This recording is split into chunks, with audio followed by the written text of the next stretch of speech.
আমাবস্যার গাঢ় আকাশের দিকে এক ঝলক দেখে আপন ছন্দে গান গাইতে গাইতে টলমল পায়ে হাঁটছিল জমিদার বাড়ির ছেলে রাজেন্দ্র।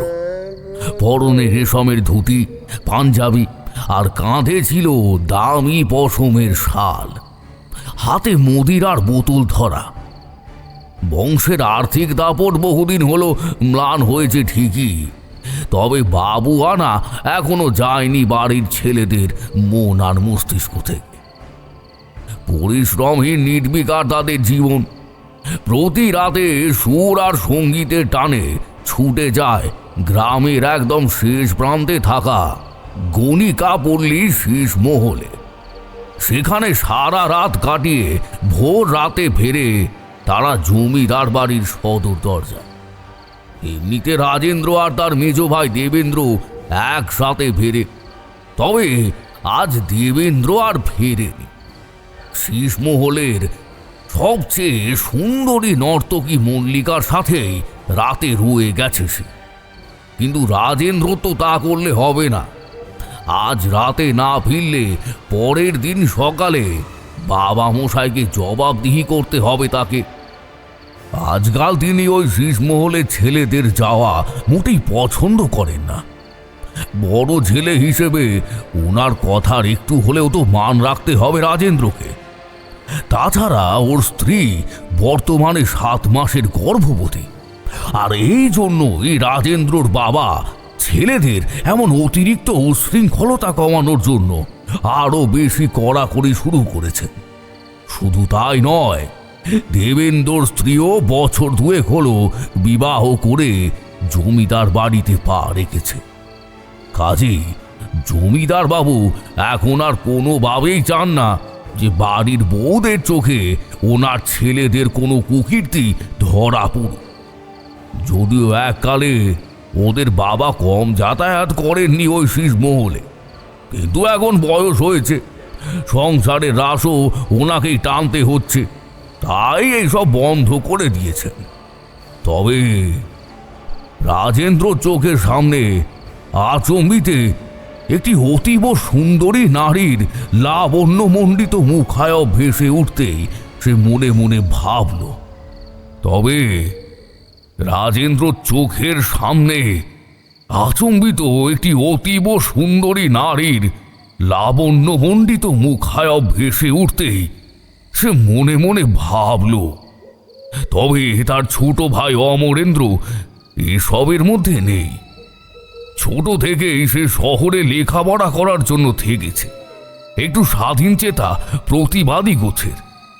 আর ওর সেই টুকটুকে শহুরে বউটা।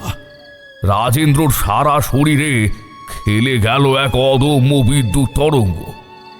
ভাইয়ের স্ত্রী হিসেবে ওই নারীকে কোনোভাবেই তার মন মানতে রাজি নয়। অত সুন্দরী নারীর স্থান তো রাজেন্দ্রের দুবাহুর মাঝে, অথচ রাতের আধারে মদিরার ঢোক গিলে হাঁটতে হাঁটতে যে অনাহ্য বিকৃত এক নেশায় মেতে উঠেছিল তারই আপন ছোট ভাইয়ের স্ত্রীর শরীরটাকে কল্পনা করে জলা জমির পাশ দিয়ে এগোচ্ছিল।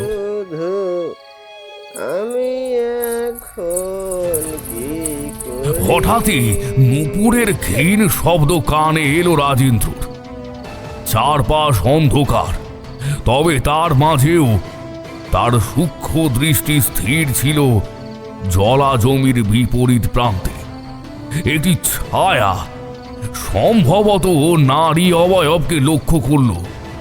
ধীর গতিতে পেছনের ঘন জঙ্গলের ভেতর প্রবেশ করতে ঝাপসা দৃষ্টিতে সম্পূর্ণ দৃশ্যটুকু দেখলেও ওর অপরাধ মনস্ক মস্তিষ্কে জেগে উঠল এক তীব্র শারীরিক আকর্ষণ আর লালসা।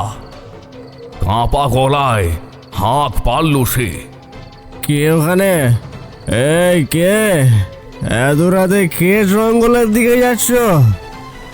এই কোনো সাড়া পেল না, তবে সে নিশ্চিত ছিল যে জঙ্গল পানে যে কায়া ধীর গতিতে এগিয়ে যাচ্ছিল সে হোক না হোক নারী। হাতের পৃষ্ঠদেশ দিয়ে ঠোঁটটা মৃদু ঘষে দৃষ্টিতে একরাশ লালসা নিয়েই সেই নারীর পিছু নিল রাজেন্দ্র। ধীর পায়ে প্রবেশ করলো জঙ্গলের ভিতরে। প্রথমে একটি জমাট আঁধার এসে সজোরে ধাক্কা দিল রাজেন্দ্রের দু চোখে। কয়েক মুহূর্ত লাগলো নিজেকে সংযত করে নিজের দৃষ্টিকে ধাতস্থ করতে। তারপর ধীর পায়ে এগিয়ে চলল ভেতরে। সেই নূপুর নিকণ তখনও ওর কানে বাজছে, আর নিজের মনকে সামলে না রাখতে পেরে চিৎকার করে উঠল নেশায় চুর রাজেন্দ্র। এত সুমধুর নূপুরের নিকণ, তুমি কে? তুমি কে স্বপ্নপুরী? একটিবার ধরা দাও আমায়, একটিবার ধরা দাও। ইতিমধ্যে জঙ্গলের খানিকটা গভীরে প্রবেশ করেছে সে। চারদিকে দৃষ্টি বোলাতে বোলাতে সন্তর্পণে পা ঘোরাচ্ছিল রাজেন্দ্র। বোঝার চেষ্টা করছিল। নূপুরের নিকণ হঠাৎই একটা মিষ্টি সুঘ্রাণ এসে নাকে ঠেকল। না, এত সুন্দর ঘ্রাণ কেবল নারী দেহ থেকেই মেলা সম্ভব। আরো কয়েক পা এগিয়ে থমকে গেল রাজেন্দ্রর পা। নূপুরের ধ্বনি কিংবা সেই সুমিষ্ট সুঘ্রাণ আর আসছে না তার কাছে। খানিকটা অবাক হয়ে চারদিকে জুলজুল চোখে দেখতে লাগলো সে। রাজেন্দ্রর ঠিক পেছনেই ছিল একটা পুরনো বেল গাছ। সে যদি সামান্য পিছন ঘুরত তাহলে তো দেখতে পেত সেই বিভীষিকাকে। রাজেন্দ্রের ঠিক পিছনে বেল গাছের গুঁড়িটা দু হাতে জড়িয়ে অন্ধকারে ঘাপটি দিয়ে সেখানে বসেছিল একটি কালো অবয়ব। তবে সেটি আর নারী অবয়ব ছিল না, আর না ছিল কোনো পুরুষ অবয়ব। কি ছিল ওটা? ধীরে ধীরে অবয়বটি গাছ থেকে টিকটিকির মতো গাছের গা বেয়ে গাছটির তলদেশে নামতে লাগলো। রাজেন্দ্রর তখন লক্ষ্য সেই পিছনে। সে মোহিত হয়ে অনুসন্ধান চালিয়ে যাচ্ছিল সেই নূপুরের অধিকারিণীকে। ঠিক সেই মুহূর্তেই কাঁধের কাছে একটা হিম শীতল বাতাস অনুভব করল সে। মনে হলো কেউ যেন আচম্বিত তার ঘাড়ের কাছে নিঃশ্বাস ফেলতে শুরু করেছে। সেই সাথে বাতাস জুড়ে ভেসে আসছিল এক চাপা গর্জন। অস্বাভাবিক কিছুর আভাস পাওয়া মাত্রই শরীরের সমস্ত রক্ত যেন নিমেষে জমাট বেঁধে গেল রাজেন্দ্রের। তার দু চোখের মণি এক পাশে এসে পিছনের আবহাওয়া অনুমান করার চেষ্টা করলেও চোখেতে ঘুরে সেটিকে নিজের চোখে দেখার সাহস করতে পারল না। চাপা নিঃশ্বাস তার কাঁধে ধীরে ধীরে বাড়তে লাগলো। সেই সাথে পাল্লা দিয়ে উচ্চ মাত্রা ধারণ করল এতক্ষণ ধরে চাপা জানত গোঙানিটা। মনে হলো প্রচন্ড ক্লেদ আর ঘৃণা নিয়ে ফোঁপাচ্ছে কোনো এক অতি প্রাকৃতিক শক্তি। নিজেকে আর ধোঁয়াশায় রাখার ক্ষমতা হলো না রাজেন্দ্রের। সে এক নিমেষে পিছন ফিরে সোজাসুজি দেখতেই থমকে স্তব্ধ হয়ে গেল। এমনকি নড়াচড়ার শক্তি পর্যন্ত হারিয়ে ফেলল সে। স্থবির প্রস্তরবৎ হয়ে এক দৃষ্টে রাজেন্দ্র চেয়ে থাকলো সামনে। তার ঠিক বিপরীতে আলো আঁধারি এবং ক্ষীণ সাদা কুয়াশার মাঝে দাঁড়িয়ে ছিল একটি অবয়ব। আশ্চর্য বিষয়, জমাট আঁধার সব জায়গায় ছড়িয়ে থাকলেও নির্দিষ্ট ওই স্থানেই এক অলৌকিক মৃদু আলোর ঝলক থাকায় আশেপাশের স্থান খানিকটা দৃশ্যমান হয়ে উঠেছিল রাজেন্দ্রের কাছে। কপালে ভাঁজ পড়ল তার সামনের অবয়ব দেখে। এরপর সেই অবয়ব নিজে থেকেই ওর দিকে দুপা এগিয়ে এলো। অতঃপরও তার চেহারা সুস্পষ্ট হলো রাজেন্দ্রর কাছে। শীর্ণকায় লম্বাটে একটি দেহ কাঠামো। শুকনো গাছের ডাল যেমন খসখসে মটমট করে সে অনাবৃত দেহ অবয়বের চামড়াও খানিকটা সেরকম, আর তার বিশাল মাথার ঠিক মধ্যস্থলে হলদেটে হয়ে জল জল করছে দুটি কোটরগত চক্ষু, রুক্ষ মাথার তালু, ঠোঁটহীন ধারালো দাঁতের শাড়ির মধ্যিখান দিয়ে বেরিয়ে আসছিল অস্বাভাবিক বড় কালচে লাল জিহবা। পরনে সাদা রঙের মলিন ছিন্ন একটি ধুতি, যেখানে লেগেছিল শুকনো রক্তের লালচে ছোপ। দেহের অনাবৃত অংশে কাঁধ থেকে জড়ানো সাদা মোটা সুতোর ন্যায় কিছু একটা, সম্ভবত পইতে, আর পদযুগলে খড়গ। এমন অদ্ভুত অবয়ব দেখে রাজেন্দ্র ক্ষণিকের জন্য স্থবির হয়ে যায়। তারপর কম্পিত কণ্ঠে জিজ্ঞেস করলো, কে? এমন সময় জঙ্গলের সমস্ত নিস্তব্ধতা ভঙ্গ করে শতগুণ উচ্চ স্বরে প্রতিধ্বনিত হতে লাগলো একটা তীক্ষ্ণ অথচ ভারী পুরুষের অট্টহাসি। ভয়ে আতঙ্কে রাজেন্দ্র চিৎকার করতে চাইল, কিন্তু ওর মুখ থেকে একটা শব্দ বেরোলো না। এমন এক ভয়াবহ দৃশ্যে দু চোখ বিস্ফারিত হয়ে উঠেছে ওর, শরীর কাঁপতে লাগলো রীতিমতো, পা যেন কেউ পেরেক দিয়ে মাটির সাথে গেঁথে দিয়েছে। প্রাণবায়ু মনে হচ্ছিল শিথিল হয়ে পড়ছিল একটু একটু করে। কোনো ক্রমে সাহস সঞ্চয় করে রাজেন্দ্র বলে উঠল, কে তুমি? আবারও এক গম্ভীর ভরাট অট্টহাসি উচ্চ স্তরে ফেটে পড়ল জঙ্গলের আনাচে কানাচে। কানে এলো সেই পুরুষ কণ্ঠ,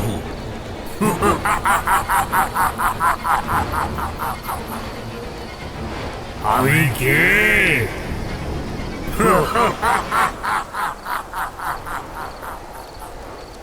এই বলে পুনরায় চিৎকার করে অট্টহাসিতে ফেটে পড়ল সেই দানবরূপী অদ্ভুত অবয়বটি। আর স্থির দাঁড়িয়ে থাকতে পারল না রাজেন্দ্র, দ্রুত পিছনে ফিরে ছোটার চেষ্টা করতে লাগলো। এমন সময় ও চোরা দৃষ্টিতে লক্ষ্য করল এক জোড়া বিভৎস ভয়ানক পা শূন্যে ভাসতে ভাসতে ওর পিছু নিয়ে ওর দিকে এগিয়ে আসছে। আরো দ্রুত পা চালাতে লাগলো রাজেন্দ্র। ঠিক সেই মুহূর্তে পুনরায় সেই বিভীষিকা পথ আটকে ঠিক ওর সামনে এসে দাঁড়ালো। ফ্যাস ফ্যাসে গম্ভীর স্বরে বলে উঠল, পালিয়ে কোথায় যাবি? যে সর্বনাশ আমার করেছিস, তারপর যতক্ষণ না পর্যন্ত আদি নারায়ণের কুল নাশ করছি, শান্তি নেই আমার। তোদের সবার শরীরে ওই পাপীর রক্ত বইছে, তাই গোটা বংশকে নির্বংশ করব আমি। এই বলে সেই বিভীষিকা তার বিকৃত খসখসে শক্ত হাড় বেরোনো হাত দিয়ে চেপে ধরল রাজেন্দ্রর গলা। এমনকি তার বিকট কণ্ঠস্বরে কেঁপে উঠেছিল রাজেন্দ্রর হৃৎপিণ্ড। নিঃশ্বাস নিতে পারল না সে। দানবের হাতের মুঠোয় থেকেই ছটফট করতে লাগলো, চোখ উল্টে গেল তার। নিজেকে ছাড়ানোর আপ্রাণ চেষ্টা করেও পারছিল না ছাড়াতে। এরপর সেই বিভীষিকা সজোরে তার শরীরটা ছুঁড়ে ফেলে দিল সেই গাছের গুঁড়ির দিকে। ছিটকে গিয়ে গাছের গুঁড়িতে ধাক্কা খেয়ে মাটিতে লুটিয়ে পড়ল রাজেন্দ্রর শরীরটা। মুখ ফেটে বেরিয়ে এলো যন্ত্রণার স্বীকারোক্তি।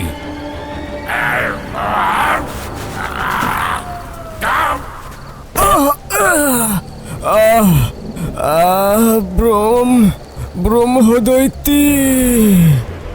গলায় ভয়ানক দাগ বসেছে সেই বিভীষিকার। রাজেন্দ্র পুনরায় সেদিকে তাকাতেই চমকে উঠল। বিভীষিকার মুখ আরো বিকৃত হচ্ছে ওর দিকে এগিয়ে আসতে আসতে অনুরোধী কণ্ঠে তীব্রভাবে চিৎকার করে উঠল রাজেন্দ্র, আমাকে আমাকে ছেড়ে দাও, আমাকে ছেড়ে দাও, ছেড়ে দাও আমায়। শুনল না সেই দানব রাজেন্দ্রর একটা কথাও। ঝাঁপিয়ে পড়ল রাজেন্দ্রর ওপর। তার ওপর নিজের ধারালো নখগুলো দিয়ে রাজেন্দ্রর বুকের বাম দিকে ঢুকিয়ে সেখান থেকে ছিঁড়ে বের করে আনলো কাঁপতে থাকা হৃৎপিণ্ডটা। চকচক করে উঠল সেই দানবের চোখ দুটো। রক্ত মাখা মাংসের দলাটা এরপর নাকের কাছে এনে পরম তৃপ্তিতে শুঁকতে লাগলো সে। কেবল সামনে পড়ে থাকলো রাজেন্দ্রর নিস্তেজ দেহখানি। বিস্ফারিত তার চোখের দৃষ্টি এবং সেখানে লেগে এক রাশ জিজ্ঞাসা। হঠাৎই চারপাশ থেকে ভেসে এলো সেই ভারী গর্জন ভরা কণ্ঠস্বর।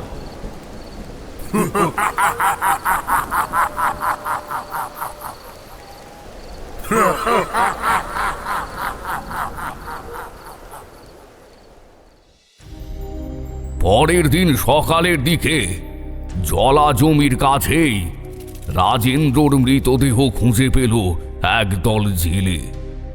তবে সেই মৃতদেহের অবস্থা দেখে তারা ঠিক থাকতে পারল না। ভয়ঙ্কর রকম বিভৎস দেখাচ্ছিল রাজেন্দ্রর নিথর দেহটা। ক্ষত বিক্ষতের আঘাতে বিকৃত হয়ে উঠেছে মুখখানি। মাথা ফেটে ঘিলু বেরিয়ে এসেছে। এমনকি সারা শরীর জুড়ে খুবলে খুবলে মাংস বেরিয়েছিল, যেন কেউ স্বেচ্ছায় খুবলে খেয়েছে শরীরটা। তবে সবচেয়ে নির্মম ছিল যে দৃশ্য, তা হলো রাজেন্দ্রর বাম পাশ থেকে ছিঁড়ে বের করে আনা হৃৎপিণ্ড সহ মাংসের তলাটা, যা অর্ধভক্ষণ অবস্থায় পড়েছিল রাজেন্দ্ররই পাশে খানিকটা তফাতে। সেটি দেখতে লাগছিল ভীষণ বিভৎস, যেন কেউ এক কামড়ে অর্ধেক অংশ খেয়ে নিয়েছে। গ্রামবাসীরা এমন বিভৎস ভয়ানক দৃশ্য দেখে প্রথম কয়েক মুহূর্তের জন্য স্থাণু হয়ে যায়। মহিলারা ভয়ে মুখে আঁচল চাপা দিতে লাগলো এবং ছোট ছেলেদের দ্রুত সেখান থেকে সরানো হয়।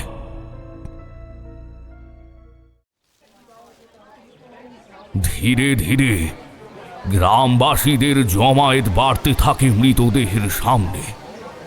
সকলেই বোঝার চেষ্টা করছিল যে সামনে পড়ে থাকা দেহটি কার। অসহায় কণ্ঠে এক ব্যক্তি বলে উঠল, এমন নৃশংসভাবে কোনো সাধারণ মানুষে হত্যা করতে পারে না। এ নিঘাত কোনো প্রেতাত্মার কাজ, এ নিঘাত প্রেতাত্মার কাজ। সেই ব্যক্তির কথা শুনতেই এক বৃদ্ধা মুখে আঁচল চাপা রেখেই ডুকরে কেঁপে উঠল।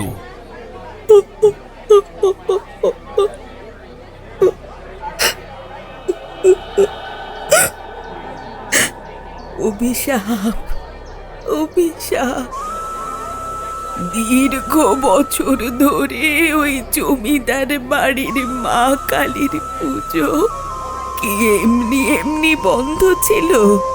পুজো শুরু হওয়া মানেই ছিল জমিদার বাড়ির অভিসম্পাত শুরু। বহু বছর আগে কানাঘুষ হয়ে এই অভিশাপের ব্যাপারে যা শুনেছিলাম, তার মানে সঠিক ছিল। এবার এই অভিশাপের বোঝা ধীরে ধীরে গোটা জমিদার বংশকে ধ্বংস করবে। তোমরা দেখে নিও, গোটা বংশ ধ্বংস হয়ে যাবে। কিন্তু এখন আর এখানে দাঁড়িয়ে বিলাপ করে লাভ নেই। খবর পাঠাতে হবে জমিদার বাড়িতে, আর গাঁয়ের পুরোহিত মশাইকেও জানাতে হবে। যা করার তোমরা সব তাড়াতাড়ি করো। এ ভগবান, ঠাকুর, কি দিন দেখাচ্ছ তুমি ঠাকুর। বৃদ্ধার কথায় সেই ব্যক্তি পুনরায় জিজ্ঞাসা করে উঠল, কিন্তু কিন্তু এ মৃতদেহ কার? জমিদার পুত্র রাজেন্দ্র বাবুর। আর কিসের অভিশাপের বোঝা বয়ে বেড়াচ্ছে এই জমিদার বাড়িটা? ভয়ার্ত দৃষ্টিতে বৃদ্ধা রাজেন্দ্রর মৃতদেহের দিকে চেয়ে থেকে ভাঙা ভাঙা গলায় বলে, জানি না, আমি কিচ্ছু জানি না। কেবল এইটুকু জানি, আগামীতে এমন ভয়ানক কিছু ঘটতে চলেছে যার প্রভাব এই গ্রামেও পড়বে। আর আর সেই ভয়ানক অভিশাপের সূচনা ঘটে গেছে। এখন কেবল সময়ের অপেক্ষা, সময়ের। গল্পটি শোনার আগে কমেন্ট বক্সের পাশে থাকা হাই বাটনটায় একবার ক্লিক করে দেবেন, যাতে আমাদের এই গল্পটা আরও মানুষের কাছে পৌঁছে যেতে পারে। সন্ধে প্রায় হয়ে এসেছে। বাড়ির কাছাকাছি রাস্তার ওপরের একটি পুরনো বইয়ের দোকানে বই দেখে বেড়াচ্ছি। এমন সময় কিশোরীর সাথে দেখা। ছাতা হাতে আমার দিকেই আসছিল। আরে এ কি ভাইয়া, এখানে কি করছো? আমি তো তোমার বাড়ির দিকে এগোচ্ছিলাম, কিন্তু তুমি এখানে কি ব্যাপার? আকাশের মুখটাও কিন্তু ভার, যে কোনো সময় ঝমঝমিয়ে শুরু হতে পারে। আমি মৃদু হেসে বললাম, তা অবশ্য ঠিক, তবে আমিও সঙ্গে করে ছাতা এনেছি, যদিও সেই দুপুর থেকেই লক্ষ্য করেছি বৃষ্টিটা ধরেছে। কিশোরী হেসে জবাব দিল, তা করছোটা কি এখানে? আমি মৃদু হেসে জবাব দিলাম, বাড়ি বসে বিশেষ ভালো লাগছিল না। অফিসে তেমন কোনো কাজও নেই, আবার গিন্নিও তার কোনো আত্মীয়ের বাড়ি গেছে। তোমার আসারও কোনো পাত্তা দেখতে না পেয়ে ভাবলুম সামনের দোকানে গিয়ে একটু বইপত্রই ঘাঁটাঘাঁটি করি। কিশোরী একগাল হেসে বলে, তা ভালোই করেছো। এই বলছি, আচ্ছা শোনো, আর বাড়িতে গিয়ে তোমার কোনো কাজ নেই, বরং চলো তারানাথ জ্যোতিষীর ওখানে যাই। কতদিন যে ঠাকুর মশাইয়ের মুখ থেকে গল্প শুনিনি, তোমার মনে আছে? এই ফাঁকে আমার হাতেও একটু সময় আছে, ওনাকে হাত টাত না হয় দেখিয়ে নেবো আর কি। আমি মৃদু হেসে বললাম, বেশ তাই চলো, তবে আজ আর তেলে ভাজা কিছু নেব না, সিঙ্গাড়া নিতে পারি বরং। কিশোরী মাথা নেড়ে আমার কথায় সহমত প্রকাশ করে বলল, হ্যাঁ তা ঠিকই বলেছো বিভূতি, সিঙ্গাড়াটাই নিয়ে নাও তবে, কারণ এমনিতেই তেলে ভাজা তো প্রায় খাওয়া হচ্ছে। এই তবে মানে এই নিলে কিন্তু ওই মা মনসা মিষ্টান্ন ভাণ্ডার থেকেই নেবে, কিন্তু অন্য কোথাও সিঙ্গাড়া নেবে না, বুঝলে? আমি হেসে ফেললাম, আচ্ছা ঠিক আছে, এখন চলো। মটলেন থেকে ঠাকুরমশাইয়ের বাড়ি খুব চেনা রাস্তা হয়ে গেছিল আমাদের। গলিতে ঢুকতে ঢুকতে কিশোরী জিজ্ঞেস করলো, এই আচ্ছা, এখানে একটা অশ্বত্থ গাছ ছিল না, এই কেটে দিয়েছে না কি বলো তো? আমি কাঁধ ঝাঁকিয়ে বলি, হতে পারে। গলি পার করে সোজা একতলার বাড়িটার কাছে এসে থামলাম। সোজাসুজি বাড়ির দেওয়ালের গায়ে টিনের সাইনবোর্ডে জলজল করছে তারানাথ জ্যোতির্বিনোদ। প্রথম যেদিন এখানে এসেছিলাম সেদিন চোখে ছিল এক রাশ অবিশ্বাস আর উপেক্ষা, কিন্তু ঠাকুরমশাইয়ের সাথে দেখা হওয়ার পর আমার সমস্ত দ্বিধা অবিশ্বাস সব দূরে সরে গেছিল। মানুষটার মধ্যে দিব্য শক্তি আছে কিনা জানি না, তবে কোনো শুভ শক্তি যে আছে এই বিষয়ে নিশ্চিত হয়ে গেছিলাম প্রথম দিনই।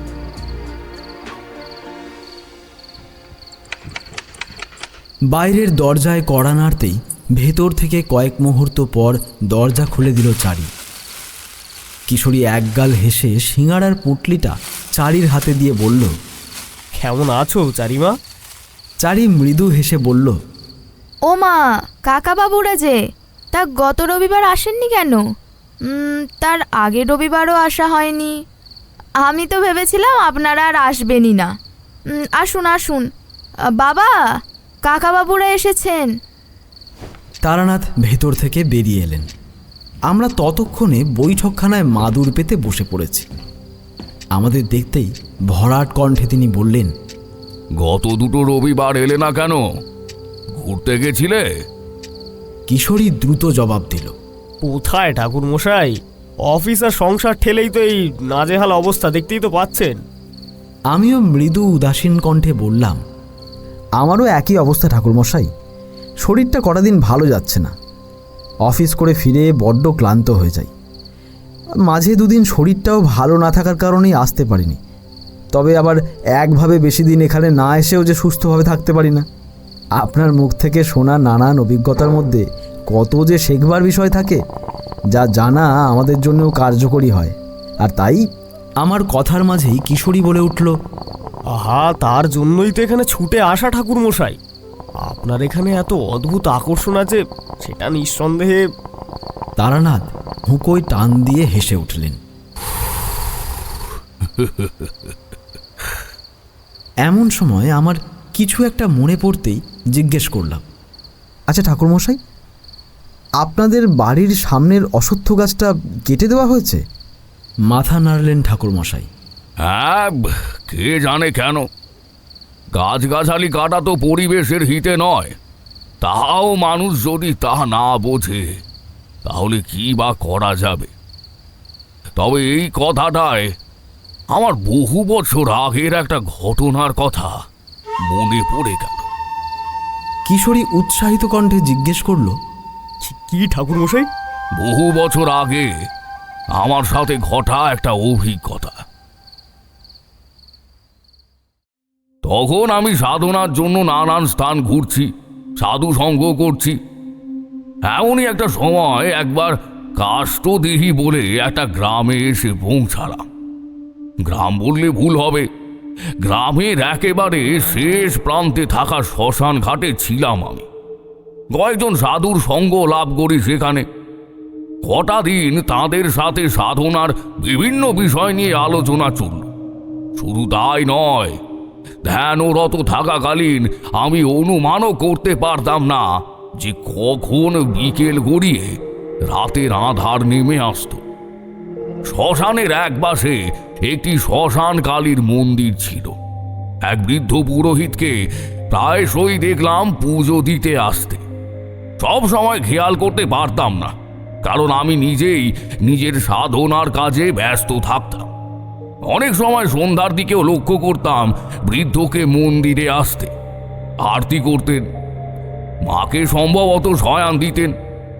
এভাবে কটা দিন অতিবাহিত হওয়ার পর ধীরে ধীরে শ্মশান ফাঁকা হতে লাগলো।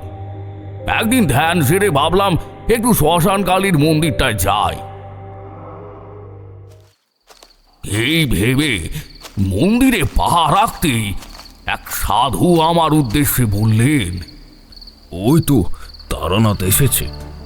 আমি দেখলাম বৃদ্ধ পুরোহিত উদাসীন দৃষ্টিতে স্থির চেয়ে রয়েছেন আমার দিকে। আমি ওনাকে সান্ত্বনার ইঙ্গিতে বললাম, আপনাকে দেখে তো বেশ চিন্তিত বলে মনে হচ্ছে। কি হয়েছে আমাকে খুলে বলতে পারেন?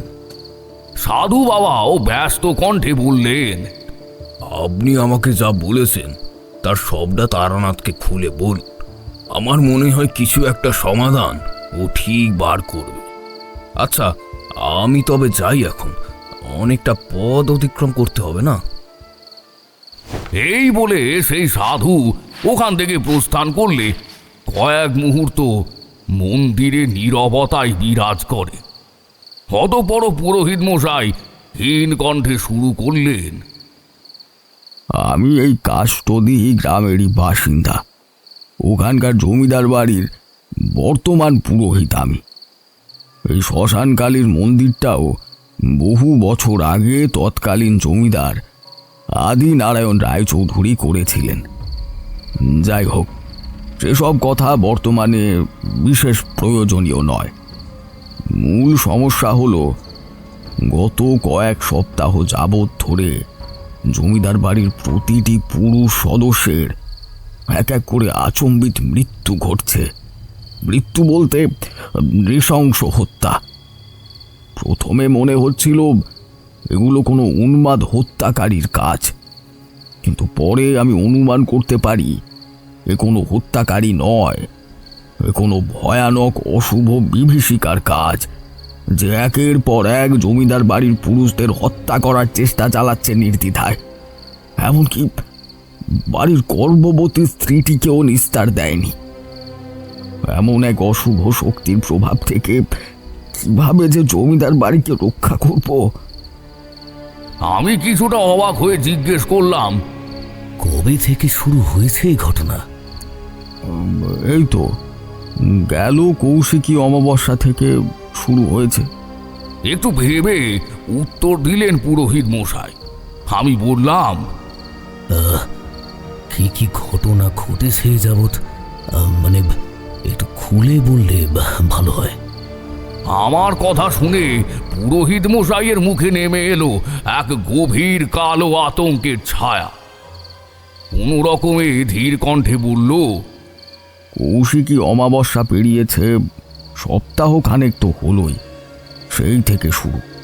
অর্থাৎ এর মাঝে এই ধরুন অমাবস্যার ঠিক একদিন পর এক সকালে গ্রামের জলা জমির ওপর জেলেরা উদ্ধার করে জমিদার বাড়ির বড় ছেলে রাজেন্দ্রর রক্তাক্ত মৃতদেহটা। সত্যি বীভৎস অবস্থায় ছিল ছেলেটা, সারা দেহ রক্তাক্ত, মুখে একাধিক ক্ষত, ব্রহ্মতালু ফেটে ঘিলু বেরিয়ে এসেছিল। আর রক্তাক্ত শরীরের বাম পাশে ছিল একটি গভীর ক্ষত, যেখান থেকে ছিঁড়ে বের করে নেওয়া হয়েছিল রাজেন্দ্র হৃৎপিণ্ডটা। সে ভয়ানক মমনেদ্রকপূর্ণ দৃশ্য আমার পক্ষে বেশিক্ষণ দেখা সম্ভব হয়নি। আমি দ্রুত সরে গেছিলাম ওখান থেকে। ছেলের এমন অবস্থার কথা শুনে বর্তমান জমিদার সুরেন্দ্রনাথ রায়চৌধুরীও শয্যাশায়ী হয়ে পড়েছেন। আর এরপর একটা একটা করে হাড় হিম করা ঘটনা ঘটে যায় রায়চৌধুরী জমিদার বাড়িতে। জিজ্ঞাসু দৃষ্টিতে আমি জিজ্ঞেস করলাম, কিরকম ঘটনা? পুরোহিত মশাই বললেন, সেটা বাড়ির বড় বৌমা সুচিত্রার থেকেই সব থেকে ভালো জানতে পারবেন আপনি। কিছু সময় হলো নিজের গর্ভের সন্তানকে হারিয়ে উন্মাদিনী হয়ে পড়েছিল সে। আপাতত ঠিক আছে। আমি চাই ঠাকুরমশাই আপনি তবে আমাদের সাথে ওই জমিদার বাড়িতে চলুন, একটিবার সচক্ষে দেখুন ওখানে ওখানে ঠিক কি চলছে। আমি আর কিছু বললাম না। আমাকে মৌন থাকতে দেখে পুরোহিত মশাই বললেন, আপনি চুপ রয়েছেন মানে মৌনতাই সম্মতির লক্ষণ। আসুন ঠাকুরমশাই, আপনি আমার সাথে চলুন। পুরোহিত মশাইয়ের কথা আমি আর ফেলতে পারলাম না। ততপর ধীর পায়ে শ্মশান ঘাট প্রস্থান করে আমরা রায়চৌধুরী জমিদার বাড়ির দিকে পা বাড়ালাম। আয়তকার বিশাল দোতলা বাড়ি, সামনের লোহার মুখ্য দরজার ঠিক ওপরে আঁটা ছিল একটা হিংস্র সিংহ মুখ। তবে সেই সিংহ মুখটিতে ফাটল ধরেছিল, ধুলি ধূসরিত ছিল। এমন এক অদ্ভুত দৃশ্যাবলী দেখে দূর থেকেই আমার বাড়িটার উপর অভক্তি জেগে উঠল। কিন্তু সেই লোহার গেট পার করে বাড়ির অন্দরে প্রবেশ করতে ঋণাত্মক অনুভূতিটা আরো গভীরভাবে অবশ করলো আমার মন আর মস্তিষ্ককে। পুরোহিত মশাই বললেন, আসুন ঠাকুরমশাই। এরপর বাড়ির বৈঠকখানায় উপস্থিত হয়ে হাঁক পারলেন, কই গো বৌমারা, কোথায় সবাই? এদিকে এসো। আমি চোখ ঘুরিয়ে বাড়িটা দেখছিলাম। ইতিমধ্যেই সিঁড়ি ভেঙে নিচে নেমে এলো দুজন অল্প বয়সী বউ। তবে দুজনের মধ্যে একটি মেয়েকে দেখে মনে হলো সে গ্রামের নয়, শহরের আদব কায়দা বিদ্যমান তার মাঝে। মেয়েটিকে দেখতেও অসম্ভব সুন্দরী। পুরোহিত মশাইকে জিজ্ঞাসু দৃষ্টিতে দেখছিল দুই তরুণী। ওদের চোখে প্রশ্ন দেখে বৃদ্ধ নিজেই বললেন, আমাদের গ্রামের শ্মশানটায় তো প্রায়শই অনেক সাধু অঘরী আসেন। নিঃসন্দেহে ওনারা যথেষ্ট দক্ষ এবং অভিজ্ঞ বিশেষ হন। ইনার নাম হলো তারানাথ। ইনিও বাকিদের সাথে সাধনার জন্যই শ্মশানে এসেছিলেন। প্রায়শ কালী মন্দির দর্শন করতেও আসতেন। সেখানেই পরিচয় আমার সাথে। আমার সমস্যার কথা শুনে এক বাক্যে ঠাকুরমশাই আমাকে সাহায্যের জন্য প্রস্তুত হয়ে যান। পুরোহিত মশাইয়ের কথা শুনে দুজন বউয়েরই চোখে জল চলে আসে। একজন করজোরে আমার দিকে চেয়ে বলে, কিছু একটা করে এ বাড়ির ওপর থেকে কালো ছায়াকে সরান ঠাকুরমশাই। পুরোহিত মশাই বলেছিলেন খুব শীঘ্রই এ বাড়ির পতন ঘটতে চলেছে। কোনো এক অতীতের পাপের কারণেই এক এক করে নিভবে বাড়ির বংশপ্রদীপ। কিন্তু ঠাকুরমশাই, আপনিই বলুন, এতে আমাদের কি দোষ ছিল? আমরা তো কোনোদিন কোনো পাপ করিনি, তাহলে আমরা কেন যন্ত্রণা পাচ্ছি? আমার বড় জায়ের দিকে তাকানো যাচ্ছে না। যে সন্তানকে নিজের গর্ভে রেখে সযত্নে পালন করেছিল, সে আজ তাকে কাজ ছাড়া অনুভব করে উন্মাদ প্রায় হয়ে উঠেছে। সে এমন সময় পুরোহিত মশাই মেয়েটিকে বলে উঠলেন, পল্লবী মা, ভয় পেও না, তোমার স্বামীর কিছু হবে না। আমি প্রশ্ন করলাম, আপনারা কি এই বাড়ির পুত্রবধূ? এমন সময় পুরোহিত মশাই বললেন, আগে ও পল্লবী, ও বাড়ির ছোট ছেলে অমরেন্দ্র স্ত্রী, আর ওর পাশে শম্পা, মেজ ছেলে দেবেন্দ্র স্ত্রী, ওপরে সুচিত্রা মা আছেন। এই মুহূর্তে সে মানসিক এবং শারীরিক দুইভাবেই দুর্বল। স্বামী সন্তান হারিয়ে সর্বহারা, শম্পাও তাই। নিজের স্বামীকে হারিয়ে সর্বোপরি নিঃস্ব সেও। এখন কেবল বংশের পুরুষ বলতে অমরেন্দ্র আর সুরেন্দ্রনাথ বাবু জীবিত রয়েছেন, কিন্তু পল্লবী কান্নায় ভেঙে পড়ল। এমনটা বলবেন না পুরোহিত মশাই, আপনি তো আমাদের মেয়ের মতো ভাবেন, তাই না? দয়া করে এমনটা বলবেন না। অমরেন্দ্রর আমি কিচ্ছু হতে দেব না। ওকে কিছু করতে গেলে আগে আমার সাথে মোকাবিলা করতে হবে। আমি ওর সামনে চিরকাল ঢাল হয়েই দাঁড়িয়ে থাকব। পুরোহিত মশাই এক ঝলক আমার দিকে চেয়ে বললেন, পর রাজেন্দ্র আর দেবেন্দ্রর মৃত্যুতে এই জমিদার বাড়ি শোকাহত আর নিঃস্ব। শুধু তাই নয়, যবে থেকে সুচিত্রা স্বামী ও অনাগত সন্তানকে হারিয়েছে, পাথর হয়ে গেছে। তবে থেকে এ বাড়ির অবস্থা আরো করুণ হয়ে উঠেছে। আমার কিছু বলার ভাষা নেই। দুজন বউয়ের বয়সই বছর 22 থেকে 25-এর মধ্যে হবে। বড় বউ হয়তো কিঞ্চিত বয়সে বড় এদের থেকে, তবে কতই বা তার বয়স হবে? এইটুকু বয়সে স্বামী হারা হয়ে। শম্পা ধীর আর্দ্র কণ্ঠে বলল, শাশুড়ি মা তো নেই আমাদের, দিদিই সব ছিল। আমরা দিদিকেই বাড়ির কর্ত্রী মনে করতাম, মানতাম দিদির কথা। কিন্তু কোথা থেকে যে কি হয়ে গেল।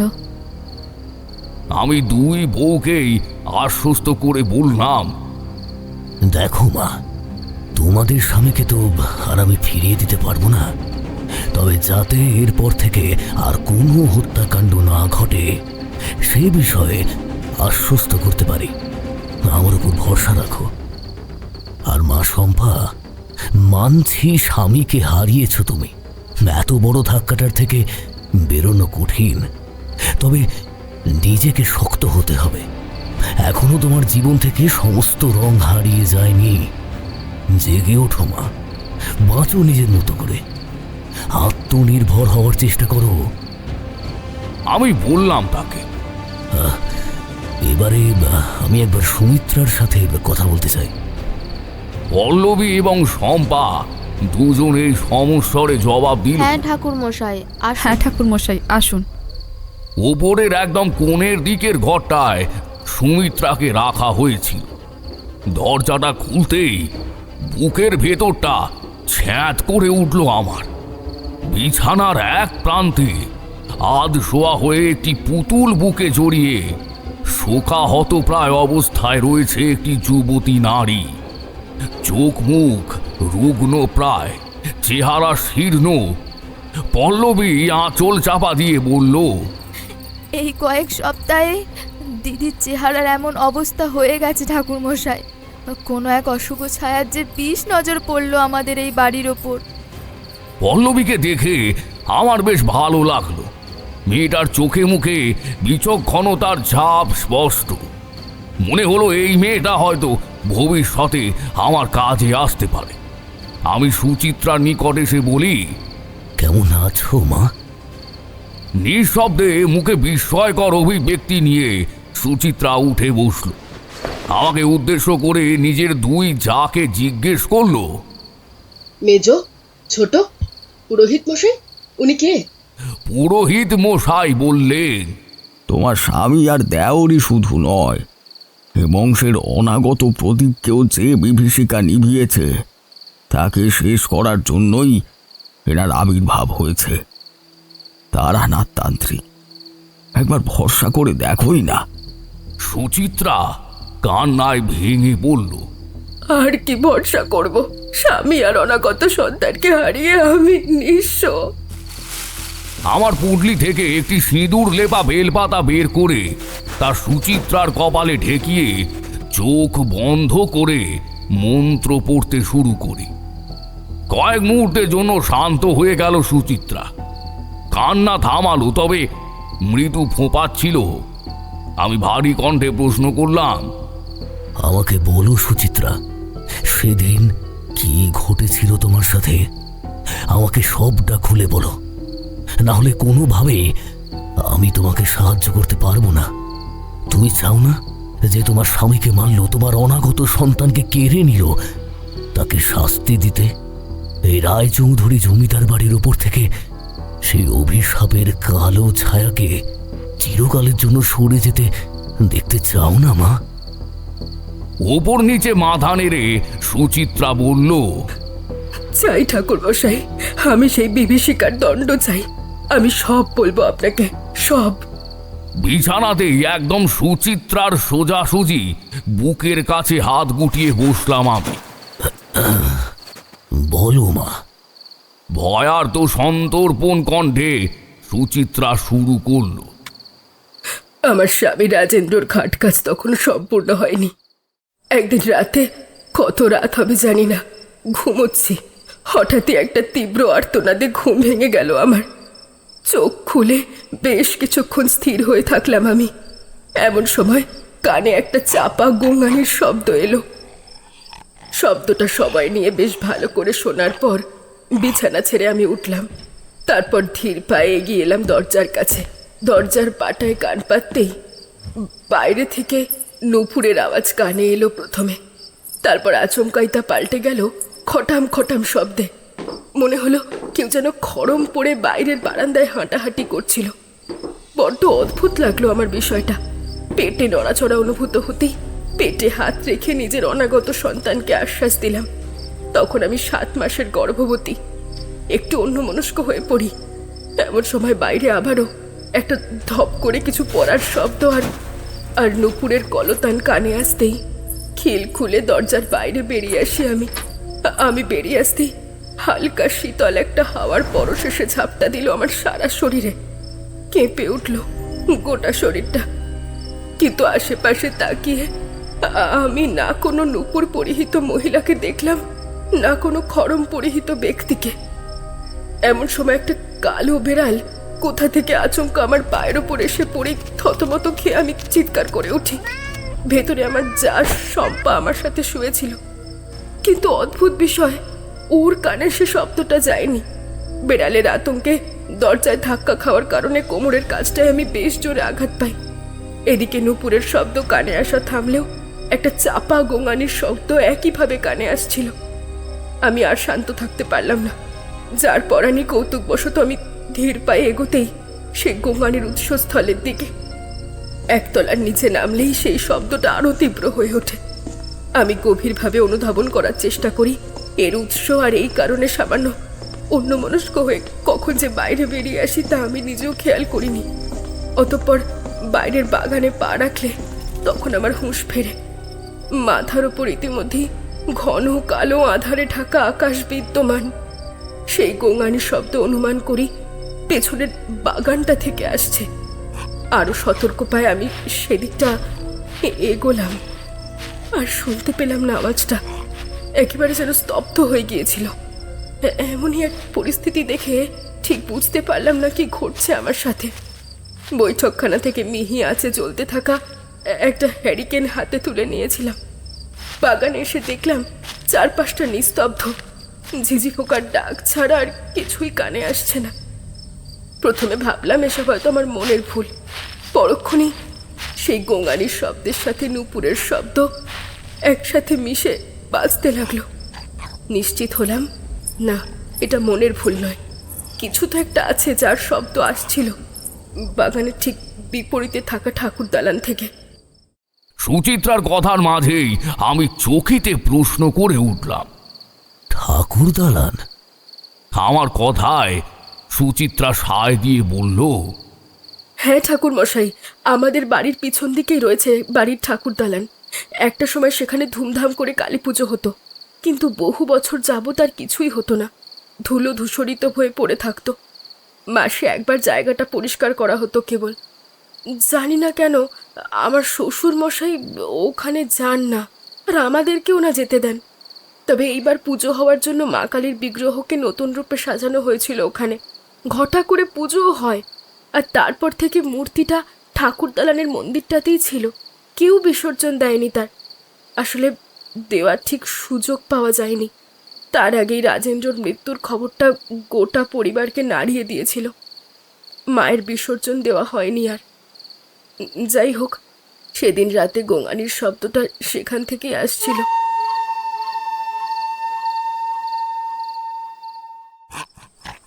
হ্যারিকেনের আলো নিয়ে মন্দিরের দুধাপ সিঁড়ি উঠে গর্ভগৃহের কাছে এগোতে লাগলাম।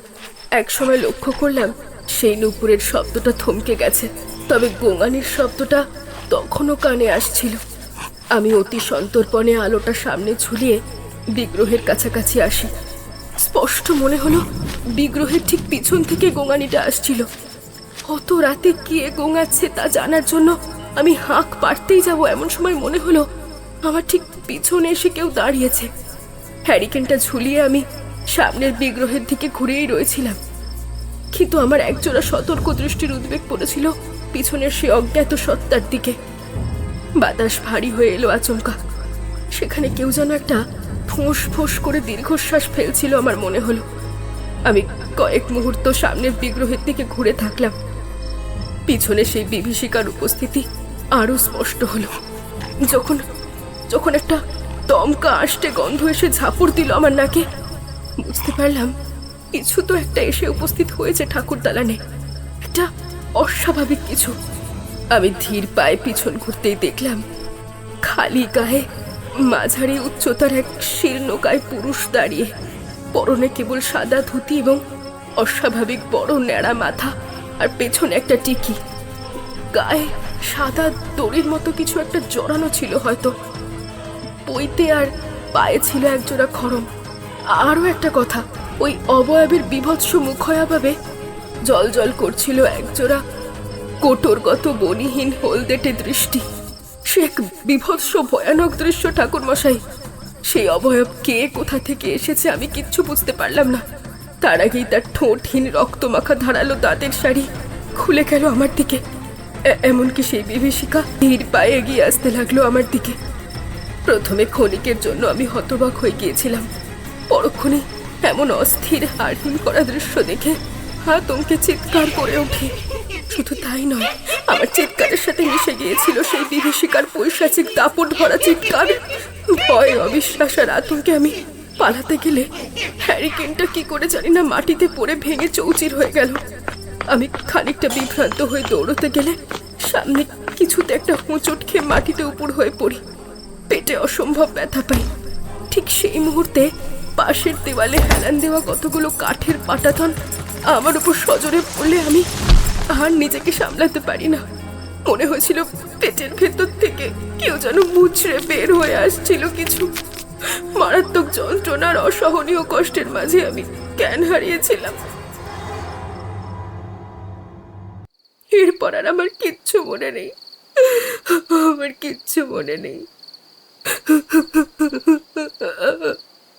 সুচিত্রা থামল, তবে চাপা কান্নাটা ওর তখনও থামেনি। শম্পা বলে, আমরা যখন পৌঁছাই তখন রক্তপাত শুরু হয়ে গেছিল। চিকিৎসক জানান বাচ্চা বাঁচাতে পারেননি। তবে গর্ভপাতের মূল কারণ ছিল অসম্ভব ভয় আর দুশ্চিন্তা। কোনো কিছু দেখে রোগী মারাত্মক ভয় আর আতঙ্কিত হওয়ার কারণেই এমন দুর্ঘটনাটা ঘটেছে। কথাটা আমাদের পরিবারের কারোর পক্ষেই সহ্য করা সহজ ছিল না। একটার পর একটা ভয়ানক দুর্ঘটনা আমাদের শ্বশুরমশাইকেও অসুস্থ করে তোলে। তবে দেবেন্দর মৃত্যুতে বাবামশাই তো একেবারে জীর্ণ হয়ে শয্যাশায়ী হয়ে পড়েন। আমার কপালে ভাঁজ পড়ল। গম্ভীর স্বরে জিজ্ঞেস করলাম, দেবেন্দ্র মানে আপনার স্বামী? কি হয়েছিল? শম্পার চোখ লাল হয়ে উঠল, কাঁপা কাঁপা ঠোঁটে বলল, এতে কোনো সন্দেহ নেই যে দেবেন্দ্রর চরিত্রের দোষ ছিল। রাতের আঁধারে অন্য কোনো মেয়ের কাছে যেত তা আমি জানতাম, কিন্তু কখনো কোনো প্রশ্ন করার সাহস হয়নি আমার। এ বাড়িতে পুরুষদের কোনো কিছুতেই প্রশ্ন করার অধিকার নেই তাদের স্ত্রীদের, তাই কখনো জিজ্ঞাসাও করিনি।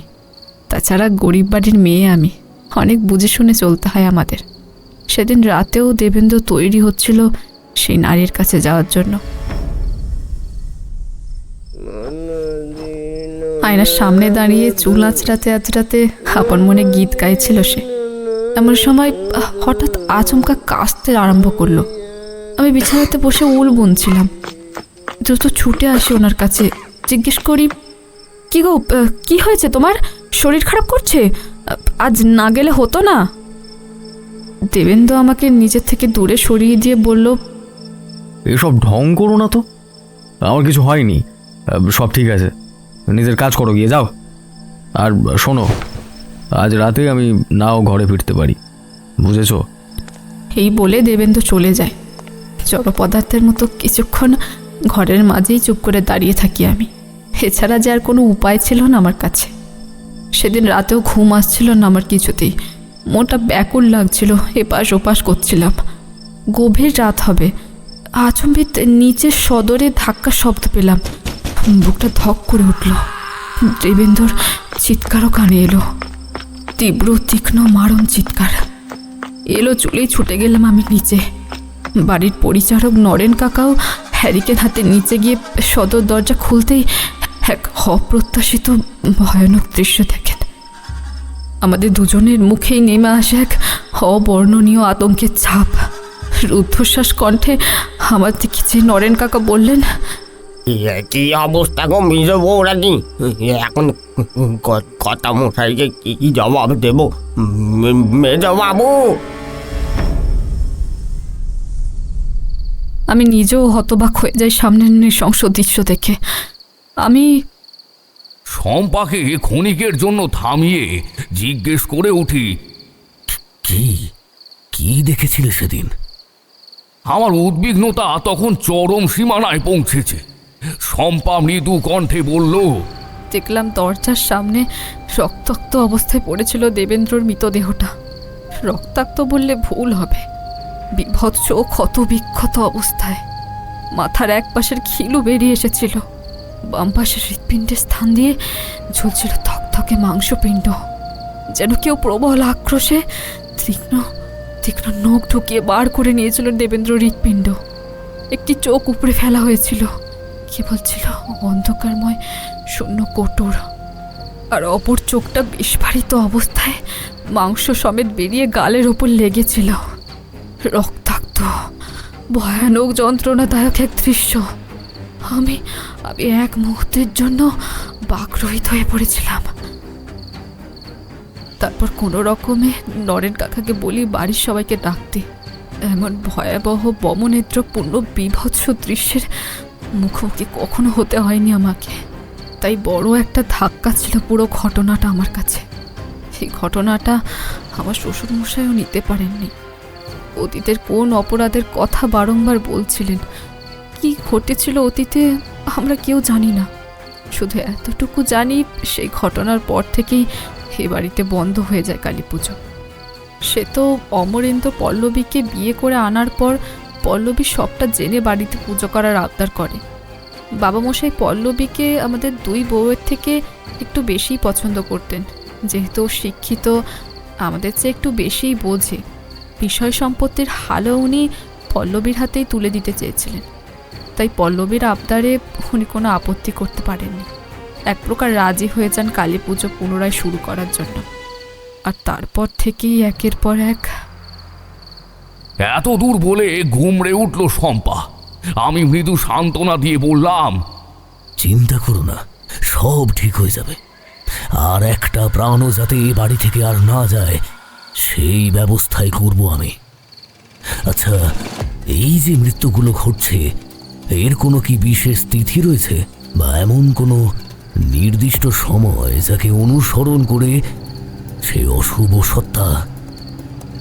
এমন সময় খানিকটা রুষ্ট তীক্ষ্ণ কণ্ঠে পল্লবী বলে উঠল, অশুভ সত্তা নয়, ব্রহ্মদৈত্য। আর আমি কোনোভাবেই আমার স্বামীকে ওর হাতে বলি হতে দেব না। মূলত গভীর রাতেই হত্যাকাণ্ডগুলো হচ্ছে, অর্থাৎ। আমি আর কিছু বললাম না। একটা দীর্ঘশ্বাস ফেলে বললাম, তোমাদের শ্বশুরমশাই মানে সুরেন্দ্রনাথ রায়চৌধুরীর সাথে একটু কথা বলতে চাই আমি। আমাকে জানতে হবে এমন কি ঘটেছিল অতীতে যে। পুরোহিত মশাই অতঃপর এগিয়ে এসে বিভ্রান্ত স্বরে বললেন, আমার মনে হয় না উনি কিছু বলবেন বলে।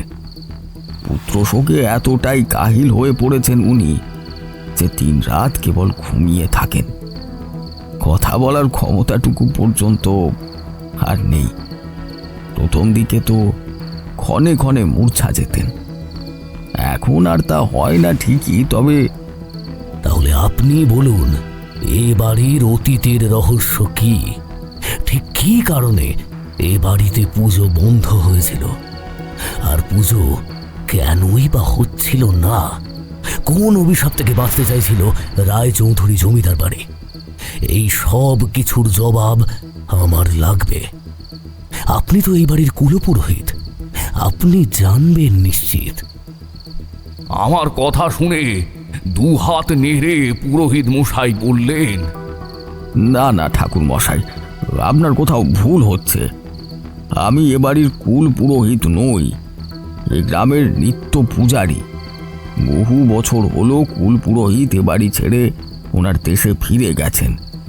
আমার কাজ কেবল এ বাড়ির পূর্বপুরুষ দ্বারা নির্মিত এই শ্মশানকালীর নিত্য পুজো করা আর মন্দিরটার একটু রক্ষণাবেক্ষণ করা, ব্যাস এইটুকুই। আমি এ বাড়ির অতীতের কোনো রহস্য সম্পর্কেই অবগত নই। আমি একটা দীর্ঘশ্বাস ফেলে বললাম, বেশ, তাও আমি এবার জমিদার বাবুর সাথে দেখা করতে চাই। আমার কথা শেষ হওয়ার পূর্বেই পল্লবী বলে উঠল, আচ্ছা বেশ ঠাকুর মশাই, আপনি আগে হাত মুখ ধুয়ে কিছু খেয়ে নেবেন, চলুন। এরপর তো সময় পড়েই রয়েছে বাবা মশাইয়ের সাথে কথা বলার জন্য, তাই না? ছোট বউয়ের কথায় বাড়ির বাকি স্ত্রীরাও সহমত প্রকাশ করলে আমি আর কথা বাড়ালাম না। শান্তভাবে মাথা নেড়ে তাদের অনুসরণ করে নিচে এলাম। হাত মুখ ধুতেই ভাত, মুগের ডাল, আলু ভাজা, মাছের ঝোল এইসব পরিবেশন করা হলো আমার সামনে। সব কিছুই অত্যন্ত পরিপাটিভাবে সাজানো ছিল। খাওয়া শেষ হতেই নিচের একটি ঘরে আমার থাকার ব্যবস্থা করা হলো। পুরোহিত মশাই বললেন, ঠাকুর মশাই, আপনি কোনো চিন্তা করবেন না, একটু বিশ্রাম নিন, তারপর না হয় জমিদার বাবুর সাথে দেখা করবেন, কোনো সমস্যা হবে না। এই বলে পুরোহিত মশাই চলে গেলেন ওখান থেকে। তিন বউও চলে গেল। আমি খাটিয়ায় শুয়ে কিছুক্ষণ বিশ্রাম নিলাম। এর মাঝে কয়েকবার জব করার কথাও ভাবি, কিন্তু কেন জানি না শরীর আর সায় দিল না তেমন ভাবে। বাড়ির অন্দরে প্রবেশ করার পরপরই কেমন একটা অস্বাভাবিক অস্বস্তিকর অনুভূতি অনুভব করতে পারছিলাম আমি। সেই সাথে একটা তীব্র পচা দুর্গন্ধ, আসতে কিরকম ডিম পচা দুর্গন্ধ। পা রাখতেই সেই দুর্গন্ধের কারণে গা গুলিয়ে উঠছিল আমার, আর এখনো সেটা পাচ্ছিলাম। এতেই নিশ্চিত হতে পারি যে এ বাড়ির মধ্যেও অশুভ শক্তির প্রভাব রয়েছে। এখন হঠাৎই পিছন দিকের ঠাকুর দালানে কথাটা মনে পড়তেই কি মনে করে দরজা খুলে বাইরে বেরিয়ে এলাম। তারপর সোজা এগোতে লাগলাম ঠাকুর দালানের দিকে। বাড়ির পিছন দিকের বাগানটা ভর দুপুরেও রাতের নিস্তব্ধতার মতো খাঁ খাঁ করছিল যেন। অতি সন্তর্পণ পায়ে ঠাকুর দালানে পা রাখতেই সেই তীব্র দুর্গন্ধ পুনরায় ঝাপটা দিল আমার নাকে। ব্যাপারটা উপেক্ষা করে ঠাকুর দালানে কয়েক পা এগোতেই মা কালীর বিশাল বিগ্রহটা চোখে পড়ল আমার। ভয়ানক অথচ স্নিগ্ধ তার মুখের অভিব্যক্তি। কটা দিন আগে পুজো হওয়ায় সেসবের চিহ্ন এখনো বিদ্যমান। এছাড়া সারা ঠাকুর দালান জুড়ে ফুলমালা আর সিঁদুরের ছড়াছড়ি। বুঝলাম বরণ করা হয়েছিল মাকে, তবে আর বিসর্জন দেওয়া হয়নি। নানান কথা চিন্তা করতে করতে ঠাকুর দালানে বসে তার মাটিতে হাত রাখতেই চমকে উঠি। চোখের সামনে অদ্ভুত কিছু দৃশ্যাবলী ফুটে উঠল আমার। একটি বছর 18 মেয়ে তার মৃত নিথর শরীরটা দু হাতে টানতে টানতে এক মধ্যবয়স্ক ব্যক্তি এনে ফেলল সেই ঠাকুর দালানে। চোখে মুখে তার অসহায়তার ইঙ্গিত স্পষ্ট।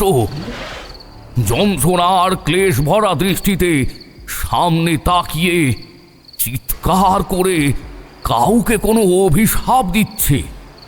যদিও কোনো কথা আর কানে এলো না আমার।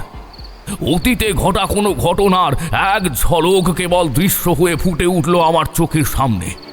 আমি বুঝতে পারলাম কোনো ভয়ানক অতীতি জড়িত এ বাড়ির একের পর এক ঘটে চলা হত্যাকাণ্ডের সাথে। সব কিছু বিচার করে আর এক মুহূর্ত ওখানে থাকলাম না। আমি দ্রুত নিজের ঘরের দিকে আসারই চেষ্টা করছিলাম। এমন সময় কি মনে হতে একবার জমিদার বাবুর ঘরে যাওয়ার কথা ভাবলাম। এই মুহূর্তে নিচতলা শূন্য। বৌমারা কোথায় রয়েছে তা জানা নেই। এমনকি নরেন কাকারও খোঁজ পাওয়া গেল না। আমি সিঁড়ির দিকে সবে পা বাড়িয়েছি, এমন সময় পিছনে কারোর উপস্থিতি টের পেয়ে ঘুরে দাঁড়ালাম। দেখি আমার ঠিক সামনে অবাক দৃষ্টিতে চেয়ে রয়েছে এক যুবক। কিঞ্চিৎ কৌতুক গলায় প্রশ্ন করল সে, আপনি? আমি ধীর কণ্ঠে জবাব দিলাম, আমার নাম তারানাথ চক্রবর্তী। পুরোহিত মশাই আমাকে এখানে নিয়ে এসেছেন। পুরোহিত মশাইয়ের কথা শুনতেই যুবকটি উদ্বিগ্ন হয়ে আমার দুহাত ধরে অনুরোধী কণ্ঠে বলল, হ্যাঁ হ্যাঁ হ্যাঁ, পুরোহিত মশাই বলছিলেন যে গায়ের শ্মশান চত্বরে অনেক অভিজ্ঞ দক্ষ সাধু সন্ন্যাসীদের বাস, জপ তপ করেন। ওনাদের কাউকে গিয়ে নিজের সমস্যার কথা বললে অবশ্যই কেউ না কেউ আসবেন এই বাড়িতে ঘনিয়ে আসা বিপদের সমাধান করতে। আমি কিছু বলার আগে পুনরায় যুবকটি বলে উঠল, যাকে আমি আমার নাম অমরেন্দ্র, সুরেন্দ্রনাথ রায়চৌধুরীর ছোট ছেলে। জমি জমার কাজে সকালে একটু বেরিয়েছিলাম, কিন্তু কি হয়েছে ঠাকুরমশাই কিছু বুঝলেন? হ্যাঁ, পরপর আমার ভাইয়েরা যে ভয়ানক মৃত্যুর মুখোমুখি হলো, এর পেছনে কি আছে কিছু কি জানা সম্ভব হয়েছে? আমি অমরেন্দ্রকে ইঙ্গিতে শান্ত হতে বলি, শান্ত হও অমরেন্দ্র, চিন্তা করো না, খুব শীঘ্রই পুরো সত্য জানতে পারবো আমি। এখন চলো, তোমার বাবাকে একবার দেখতে চাই আমি। হ্যাঁ হ্যাঁ, আসুন না। অমরেন্দ্র ব্যস্ত কণ্ঠে কথাটা বলে আমাকে উপরতলায় নিয়ে এলো। সুরেন্দ্রনাথের ঘরের দরজাটা আলতো ভেজানো ছিল। অমরেন্দ্র দরজা খুলতেই সেই ভ্যাপসা পচা গন্ধটা ঝাপটা দিল আমার নাকের কাছে। ঘরে ঢুকতেই দেখলাম পল্লবী আচম্বিত মোড়া ছেড়ে উঠে দাঁড়ালো আমাদের দেখে। বিছানায় গভীর নিদ্রায় মগ্ন জমিদার বাবু, আর ওনার ঠিক সামনেই বেতের মোড়ায় সম্ভবত বসেছিল পল্লবী। আমাদের দেখা মাত্রই কোনো ক্রমে শুকনো হেসে জবাব দিল, আমি আসলে বাবা মশাইয়ের পাশে একটু বসেছিলাম, মনটা ব্যাকুল লাগছিল আসলে। কিন্তু অমরেন্দ্র, তুমি কখন এলে? পরিস্থিতিটা অমরেন্দ্রেরও ভারী অদ্ভুত লাগলো। তবে সেই বিষয়টাকে বিশেষ গুরুত্ব না দিয়ে অমরেন্দ্র বলল, যা ঠাকুরমশাই, মানে বাবা মশাই তো ঘুম ভাঙেনি এখনো, আমরা বরং কাল সকালে আসি এ ঘরে। পল্লবী, রাতে ভালো কিছু রান্না করো ঠাকুরমশাইয়ের জন্য। মৃদু হেসে অমরেন্দ্রর কথায় সহমত প্রকাশ করল পল্লবী। এরপর আমি নিজের ঘরে চলে আসি। কিছুক্ষণ ধ্যানে বসি। ঘটনাটা ঘটে রাতে খাওয়া দাওয়ার পর। সব সেরে পুনরায় ধ্যানে বসলাম আমি। বেশ কয়েকবার মধুসুন্দরী দেবীকে ডাকারও চেষ্টা করলাম, কিন্তু কোনোভাবেই সংযোগ স্থাপন করতে পারলাম না দেবীর সাথে। একটা দীর্ঘশ্বাস ছেড়ে ধ্যান শেষ করে উঠে খাটিয়ায় যখন শুই, তখন রাত বেশ গভীর। তখনও চোখে ঘুম আসেনি। হঠাৎই মনে হলো ঘরে জ্বলতে থাকা হ্যারিকেনের আলোটা কয়েক মুহূর্তের জন্য কেঁপে উঠল দপদপ করে। সেই সাথে আবারও নাকে এসে ঠেকল একটা অস্বস্তিকর গন্ধ। না, কোনো দুর্গন্ধ নয়, তবে গন্ধটা গ্রহণযোগ্য নয়। কি মনে হতে দরজা খুলে বাইরে বেরিয়ে এলাম আমি। বাইরের বৈঠকখানার অবস্থাও এক। হ্যারিকেন আর লণ্ঠনের আলোগুলো বেশ কয়েকবার একসাথে দপদপ করে জ্বলে উঠে একদম নিভে গেল। নিস্তব্ধ বাড়ির পরিবেশ স্পষ্ট জানান দিচ্ছিল যে বাকি সকলেই ঘুমে আচ্ছন্ন। এমন সময় দোতলা থেকে একটা শব্দ ভেসে এলো। ধীর পায়ে ওপরে উঠে সোজা জমিদার বাবুর ঘরের দিকে এগালাম। শব্দটা ভেসে আসছিল সেখান থেকেই। চুপি সারে দরজার কাছে আসতেই দেখলাম দরজা আলতো করে ভেতর থেকে ভেজানো। সম্ভবত ভেতরে লণ্ঠনের আলো জ্বলছে, যার ক্ষীণ আলো এসে পড়েছে দরজার বাইরের অন্ধকার বারান্দার কিছু অংশে। পা টিপে টিপে আমি দরজার কাছে এসে দাঁড়ালাম। ভেতর থেকে অদ্ভুত চাপা গোঙানির শব্দ কানে আসছিল, সেই সাথে ফিসফিসানির। যেন কোনো মহিলা কণ্ঠ চাপা স্বরে মন্ত্রোচ্চারণ করছিল। অতি সন্তর্পণে দরজাটা আলতো ঠেলে নিজের সতর্ক দৃষ্টি নিবদ্ধ করলাম ঘরের ভেতর। স্থির হায়নার ন্যায় সজাগ সতর্ক দৃষ্টি। কিন্তু ভেতরে যা দেখলাম তা দেখার জন্য সত্যি বলছি আমি মোটের ওপরেও প্রস্তুত ছিলাম না। এতদূর বলে ঠাকুরমশাই থামতেই কিশোরী রে রে করে উঠল।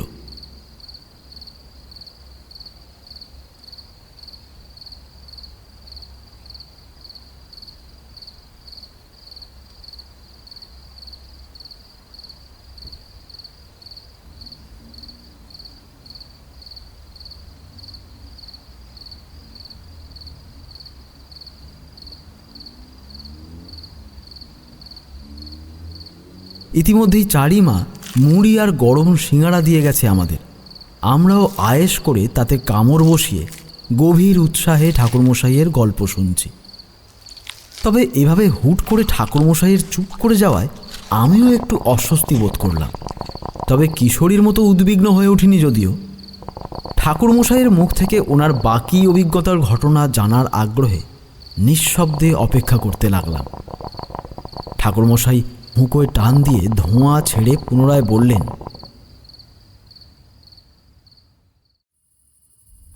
হ্যাঁ, ভেজানো দরজাটা হালকা ঠেলতেই ঘরের ভেতরের অবয়ব স্পষ্ট ফুটে উঠল আমার চোখের সামনে। আমি দেখলাম লাল পাড় সাদা শাড়ি পরিহিতা একটি নারী জমিদার বাবুর বিছানার পাশ দিয়ে ধীর পায়ে এগিয়ে গেল জানলার দিকে। উন্মুক্ত এক ঢাল কেশরাশি, শাড়ির আঁচল হাওয়ায় সামান্য উড়ছে, আর সেই সাথে কানে আসছিল নূপুরের সূক্ষ্ম নিক্কণধ্বনি। মেয়েটি এগিয়ে যাওয়ার সময় নূপুরের ধ্বনিও সেই ছন্দ মিলিয়ে বাজছিল। এতক্ষণ মেয়েটিকে লক্ষ্য করছিলাম, হঠাৎই দৃষ্টি সরে জানলার বাইরে গিয়ে স্থির হতেই লোহার গরাদের ওপারে একটি অবয়ব দেখতে পেলাম, এবং ঠিক সেই মুহূর্তে ঘরের ভেতরে থাকা লণ্ঠনটাও দপদপ করে জ্বলে উঠে হীন হয়ে এলো প্রথমে, তারপর পুনরায় জ্বলে উঠল সগৌরবে। আমি স্পষ্টতই অনুধাবন করতে পারলাম সেই ছায়ামূর্তিকে। কিঞ্চিত অর্ধপচিত খসখসে অনাবৃত দেহ, নিচে সম্ভবত ধুতি জাতীয় কিছু পরা, যদিও তা ভালোভাবে দৃশ্যমান ছিল না জানলার বাইরে থেকে। ন্যাড়া মাথার একদম পিছনে ঝুলছিল কেবল একটি টিকি, আর চোখ দুটো জ্বলছিল কোনো হিংস্র জন্তুর ন্যায় বিভৎসভাবে। ঠোঁটিন সাদা দাঁতগুলো ধারালো ফলার প্রকাশিত হয়েছিল মুখে, এমনকি তার আঙুলে অস্বাভাবিকভাবে বেড়ে ওঠা কালচে তীক্ষ্ণ নখগুলো অদ্ভুতভাবে বাঁকিয়ে বসেছিল জানালার গরাদে। কিছুক্ষণ সেই নারীর দিকে স্থির চেয়ে থাকলো মূর্তিটা। মেয়েটিও ক্ষীণ কণ্ঠে মুখ থেকে কিছু উচ্চারণ করছিল। এমন সময় হঠাৎই সেই ছায়া মূর্তির নজর আমার ওপর পড়ে। ক্ষণিকের জন্য পাথর হয়ে যায়, অসাড় হয়ে আসে আমার শরীর। তারপর দ্রুত পায়ে সিঁড়ি ভেঙে নিচে নামতে শুরু করলে অনুভব করি সেই পচা গন্ধটা আমার কাছে কোথাও থেকে আসছে।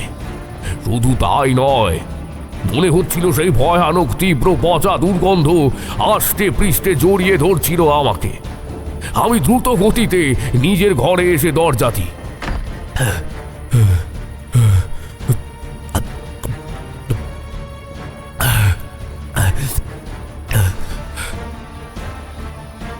তারপর হাঁপাতে হাঁপাতে জল খেয়ে খাটিয়াতে বসতেই মনে হলো এক জোড়া লিকলিকে হাতের আঙুল সমূহ চেপে বসছে আমার কাঁধে। একটু একটু করে সেই পচা দুর্গন্ধ তো আছেই, আর সহ্য করতে পারলাম না। চুপচাপ খাটিয়াতে গুটিয়ে বসে গায়ত্রী মন্ত্রের জপ করতে লাগলাম। টের পেলাম সেই পচা দুর্গন্ধটা ধীরে ধীরে কমে আসতে লাগলো, এমনকি কাঁধের ওপর চেপে বসে থাকা হিম শীতল লিকলিকে আঙুলগুলোর অস্তিত্ব আর টের পেলাম না আমি। অতঃপর চোখ খুলে অনুমান করতে পারি বিপদ কেটেছে। মনে মনে ইষ্ট দেবতাকে ধন্যবাদ জানাই। কি ভাগ্যিস জপ করাকালীন দেহবন্ধনটা সেরে রেখেছিলাম। তবে আজ ওপরে যা দেখলাম, আমি তাতে সবটা দিনের আলোর মতো পরিষ্কার হয়ে যায় আমার কাছে। মনে মনে ভাবলাম আগামীকাল দুজনের ব্যাপারে খোঁজ নিতেই হবে আমাকে, যেভাবেই হোক না কেন। পরের দিন সূর্যোদয়ের সূচনাতেই তৈরি হয়ে বাড়ির বৈঠকখানায় এসে উপস্থিত হলাম। পুরোহিত মশাইয়ের থেকে পূর্বেই কিছু প্রশ্নের উত্তর জেনে নিয়েছিলাম। একে একে বাড়ির সকলেই এসে উপস্থিত হলো আমার নিকট। সুচিত্রা, শম্পা, অমরেন্দ্র আর নরেন কাকা। উপস্থিত ছিল না কেবল পল্লবী। শম্পা জানালো তার ছোট জায়ের শরীরটা নাকি ভালো নেই, রাতে খুব একটা ভালো ঘুম হয়নি, তাই ওপরের ঘরে বিশ্রাম নিচ্ছে। কথাটা মন দিয়ে শুনে নিজের কিছু জিনিসপত্র গুছিয়ে তাদের উদ্দেশ্যে বললাম, আমি একটু বেরোচ্ছি, এই সন্ধ্যার মধ্যেই ফিরে আসবো। ততক্ষণের জন্য অমরেন্দ্র আর সুরেন্দ্র বাবুর খেয়াল রেখো তোমরা। আমি কথা শেষ করার পূর্বেই শম্পা জানালো, বাবার তো গতকাল থেকে জ্বর, অমরেন্দ্র বদ্যি ডাকতে গেছে। মানুষটা এত যে ভুগছে আর কি বলবো। কয়েক মুহূর্তের জন্য স্থির হয়ে চেয়ে থাকলাম আমি ওদের দিকে। গতকাল রাতের ঘটনাটা বলা সম্ভব হলে সত্যি বলতাম।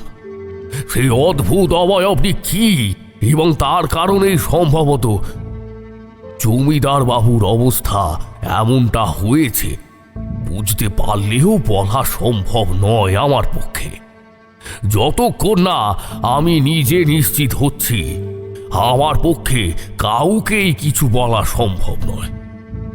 অত বড় ঝোলাটা কাঁধে নিয়ে আমি জমিদার বাড়ির থেকে বেরিয়ে এলাম। মূল ফটক পার করেছি সবে, হঠাৎই মনে হলো এক জোড়া তীক্ষ্ণ দৃষ্টি পিছন থেকে এক দৃষ্টে দেখে চলেছে আমাকে। এক ঝটকায় ঘুরে পিছন দিকে তাকালাম আমি, আর সাথে সাথে দোতলার কোণার ঘরটার দিকে দৃষ্টি পড়তেই মনে হলো কেউ একটা জানালার সামনে থেকে চকিতে সরে গেল, যেন একভাবে আমার যাওয়ার দিকেই চেয়েছিল সে। কিন্তু আমি ঘুরতেই সরতে বাধ্য হলো। কয়েক মুহূর্ত সেদিকে চেয়ে থেকে আমি গ্রামের মেঠো পথের দিকে পা বাড়ালাম। মনে ছিল এক রাস কৌতূহল আর অজানা পথের দিশা। দীর্ঘ সময় পার করে অতঃপরও নিজের গন্তব্যে যখন এসে পৌঁছালাম তখন সন্ধ্যা গড়িয়েছে, আর একটা নদী পেরোতে হবে মাত্র। তারপরেই সেই গ্রাম যেখানে আসার জন্য ব্যস্ত হয়ে উঠেছিলাম আমি। এখানেই আমার সমস্ত প্রশ্নের উত্তর খুঁজে পাব। নৌকায় উঠে বসলাম আমি। ঘাটের অপর প্রান্তের গ্রামটায় যাওয়ার জন্য আমার মতো আরো অনেকেই উঠে বসল নৌকায়। কিছুক্ষণের অপেক্ষা, অবশেষে সেই কুটিরে এসে পৌঁছলাম আমি, যেখানে আসার জন্য গত রাতেই মনস্থির করে নিয়েছিলাম। আমার পরিকল্পনা শুনে প্রথমে জমিদার বাড়ির পুরোহিত মশাই সামান্য ইতস্তত করলেও পরে এই গ্রামের ঠিকানা দিতে রাজি হয়ে যান।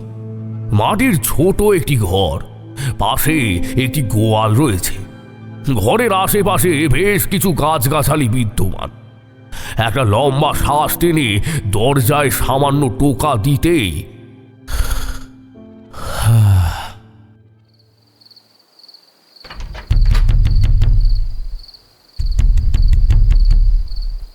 কিছুক্ষণ পর এক বছর 70-এর বৃদ্ধ এসে দরজা খুলল।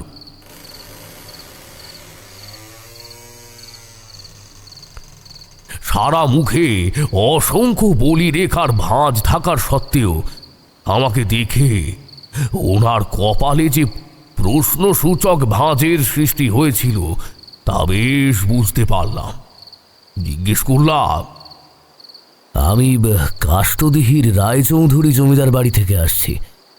আসলে আপনার সাথে কিছু কথা ছিল, যদি একটু সময় করে। অসন্তোষ মুখে বৃদ্ধ দরজাটা দিতে লাগলেন। আমি কারো সাথে দেখা করতে চাই না। ওনার কথার মাঝেই দরজায় হাত রেখে বাধা প্রকাশ করি আমি অত্যন্ত জরুরি দরকারি আপনার এখানে এসেছি। জমিদার বাড়িতে একের পর এক বংশপ্রদীপ নিভছে পুরোহিত মশাই। আপনি দয়া করে ভেতরে আসতে দিন, আমার কথা শুনুন। বৃদ্ধ কয়েক মুহূর্ত চুপ থেকে দরজা থেকে সরে দাঁড়ালেন। আমি ঘরে প্রবেশ করতেই ওনার মুখে এক আতঙ্কের পরিছাপ লক্ষ্য করি। কাঁপা কাঁপা গলায় উনি বললেন, অভিশাপ শুরু হয়ে গেছে, আর তবে ঠেকনা দেওয়া গেল না। এখন এখন আমি সকৌতলে জিজ্ঞেস করি, আপনি দয়া করে বলুন, কিসের অভিশাপ? কি অতি জড়িয়ে রয়েছে ওই জমিদার বাড়ির সাথে? পুরোহিত মশাই হতাশ চিত্তে মাদুরে বসলেন। তারপর ক্লান্ত ভরাট গলায় বললেন, এই ঘটনা আজ থেকে বহু বছর আগের। তখন সুরেন্দ্রনাথের গরম রক্ত, জমিদারির হাল ধরেছে সবে। ওর বাবা আদিনারায়ণ ছেলেকে সব কিছু ধরে ধরে শেখাতে ব্যস্ত। ইতিমধ্যেই ঘরে পুত্রবধূও এসেছে, নাম শিখা। তখন অবশ্য আমি ওখানকার কুল পুরোহিত ছিলাম না, ছিলেন হরেন উপাধ্যায়। খুব ভালো পুজো করতেন, শুধু তাই নয়, বড় মাপের জ্যোতিষীও ছিলেন হরেন। আমি টুকটাক হরেন ঠাকুর মশাইয়ের সাথে মন্দিরের কাজ করতাম। ধুমধাম করে কালী পুজো হতো জমিদার বাড়িতে।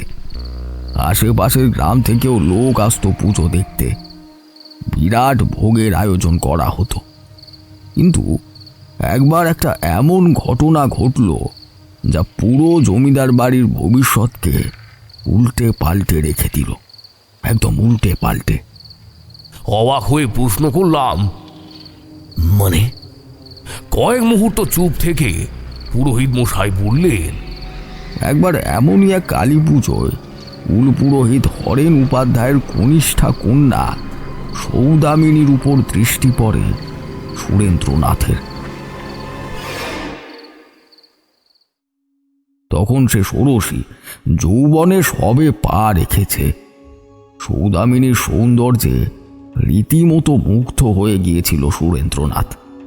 এতটাই মুগ্ধ হয়ে পড়েছিল যে ভুলেই গেছিল সে বিবাহিত, স্ত্রী এবং দুটি পুত্র সন্তান আছে তার। ঠিক সেই সময় তৃতীয়বারের জন্য গর্ভবতী হয়ে পড়লেন সুরেন্দ্রনাথের স্ত্রী শিখা দেবী। আদিনারায়ণ ভাবলেন, বাকি দুই পুত্রের মতো এবারও যদি ওনার পুত্রবধূ গর্ভাবস্থায় বাপের বাড়ি থাকে তবে সেটাই ভালো হবে। আদিনারায়ণের স্ত্রী থাকলে হয়তো নিজের পুত্রবধূর যত্ন নিতে পারতেন, কিন্তু কেবল পরিচারিকার হাতে গর্ভবতী পুত্রবধূর দায়িত্ব দিয়ে নিশ্চিত হতে পারেনি। অতঃপর শিখা দেবীকে বাপের বাড়ি পাঠানো হলো। আর ঠিক সেই সময় থেকেই শুরু হলো সুরেন্দ্রনাথ আর সৌদামিনীর প্রণয় পর্ব। একে অপরকে আগে থেকেই পছন্দ করত, কিন্তু সুরেন্দ্রনাথ নিজের মনের অভিব্যক্তি প্রকাশ করলেও সৌদামিনী কখনোই তা বুঝতে দেয়নি। সে শিখা দেবীর সংসার নষ্ট করতে চায়নি, কিন্তু নিজের মনকেও কাবু করতে পারত না সে। সুরেন্দ্রর আবেগ, যত্ন আর প্রেম উন্মাদ করে দিত সৌদামিনীকে, এবং এই কারণেই নিজের ওপর সংযম আনতে সুরেন্দ্রনাথের থেকে দূরে সরে যাওয়ার মনস্থির করল সৌদামিনী। ইতিমধ্যেই 2 বছর অতিবাহিত হয়েছে। শিখাও যে কিছু বোঝেনি তা নয়, তবে নীরবই ছিল সে, কারণ সুরেন্দ্রনাথ তাকে বিয়ে করলেও ভালোবাসেনি কখনো। হয়তো শারীরিক চাহিদা ছিল, কিন্তু তাও ধীরে ধীরে কমতে থাকে সৌদামিনীর ওপর ওর দৃষ্টি পড়ার পর থেকে। এদিকে সৌদামিনী নিজেকে গুটিয়ে নিতে থাকে সুরেন্দ্রনাথের থেকে। প্রথম দিকে অভিমান করলেও পরে তার রাগে পরিণত হয় সুরেন্দ্রনাথের, যার সবটা শিখা দেবীর উপর গিয়ে পড়ত।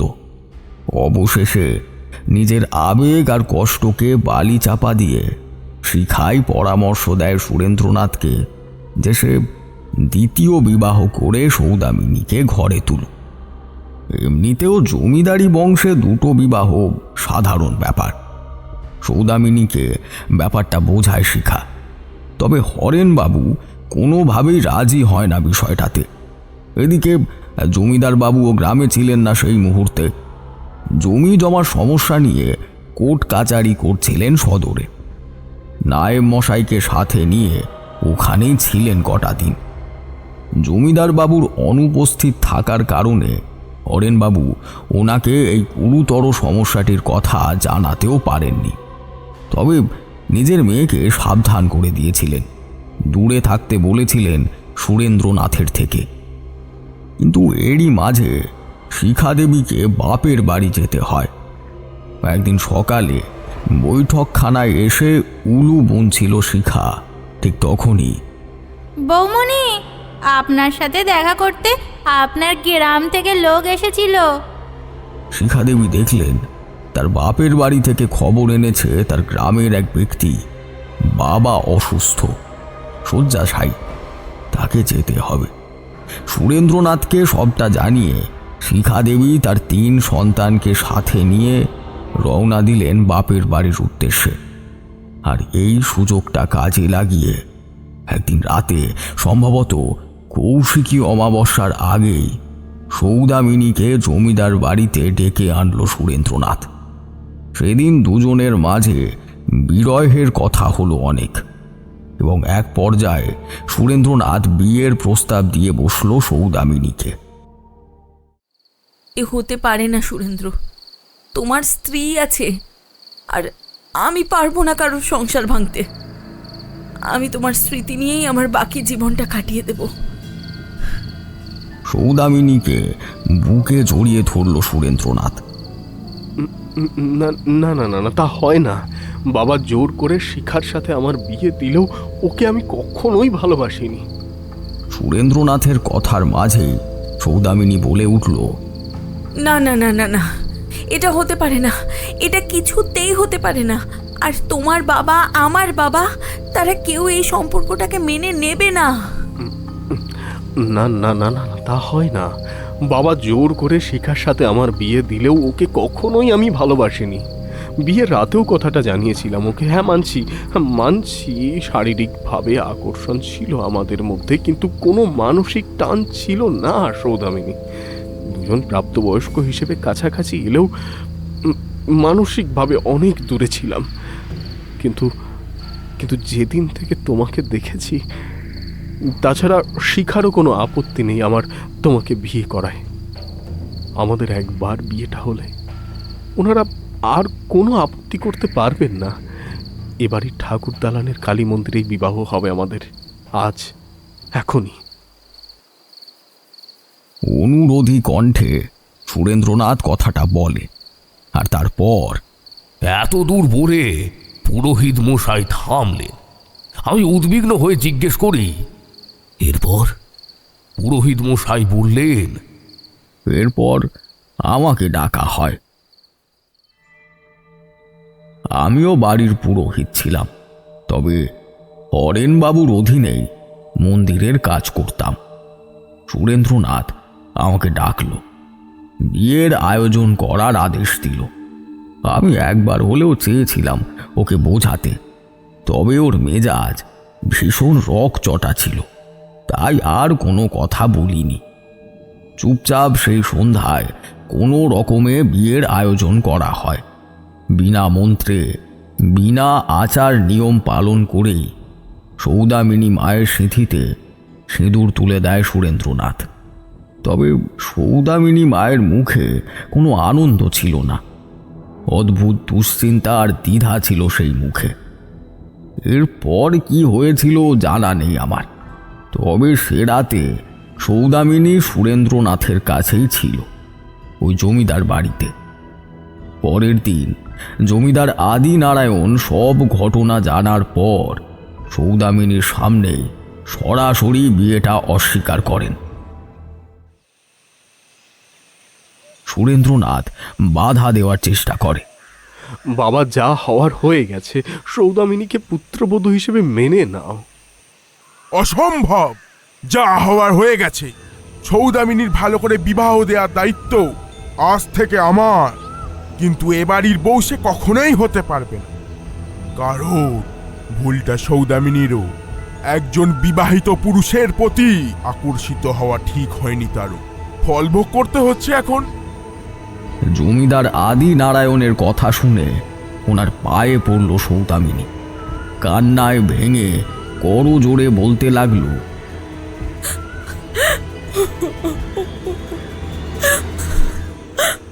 এত বড় ক্ষতি করবেন না জমিদার বাবু, আমার এত বড় ক্ষতি করবেন না।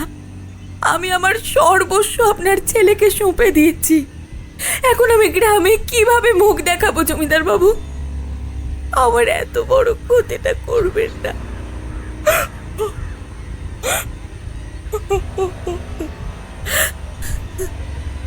আদি নারায়ণ হুঙ্কার দিয়ে উঠল, ভুল তো তোমারও হয়েছে। সেটা করার সময় মনে ছিল না তোমার বিয়ের ব্যবস্থা আমি করে দেব। সৌদামিনী আর একটা কথাও বলতে পারেনি সেদিন। এমনকি আদিনারায়ণ সুরেন্দ্রনাথের কোনো কথাও শোনেননি সেদিন। পাহারাদার সৌদামিনীকে বাড়ি ছেড়ে আসে, তবে নিজের এমন অপমান আর সত্তা হারিয়ে সৌদামিনী উন্মাদিনী হয়ে উঠেছিল। কিন্তু নিজের বাবাকে কিচ্ছুটি জানায়নি, কেবল বলেছিল সে রাতে গ্রামের মন্দিরে ছিল সে। কিন্তু একটা সময় অনিশ্চয়তায় ভুগতে লাগলো সৌদামিনী, হয়তো অন্তঃসত্ত্বা হয়ে পড়েছিল। বাবাকে, গ্রামবাসীকে কি জবাব দেবে এই ভেবে সে বিষ খেয়ে আত্মহত্যা করে বসে। তার আগে সুরেন্দ্রনাথকে জানিয়েছিল সবটা, কিন্তু আদিনারায়ণের দাপটের আগে সুরেন্দ্রনাথের নিজস্ব সিদ্ধান্ত নেওয়ার কোনো ক্ষমতা ছিল না, নতুবা তিনি নিজের ছেলেকেই সম্পত্তি থেকে বেদখল করার হুমকি দিয়েছিলেন। হরেন সবটা জানতে পারেন, তবে মেয়ের আত্মহত্যার পর একটা চিঠিতে সবটা সৌদামিনী লিখে গেছিল। এমনকি সুরেন্দ্রনাথের মনেও যে কালিমা ছিল তার উল্লেখও করে। প্রকৃত ভালোবাসলে সৌদামিনীকে কখনোই ওই অবস্থায় ছেড়ে আসতে পারত না সে। সবটা শুনে সেদিন জমিদার বাড়ি ছুটে গেছিলেন হরেন ঠাকুর, সঙ্গে নিয়ে গেছিলেন নিজের মেয়ের নিথর দেহটাও।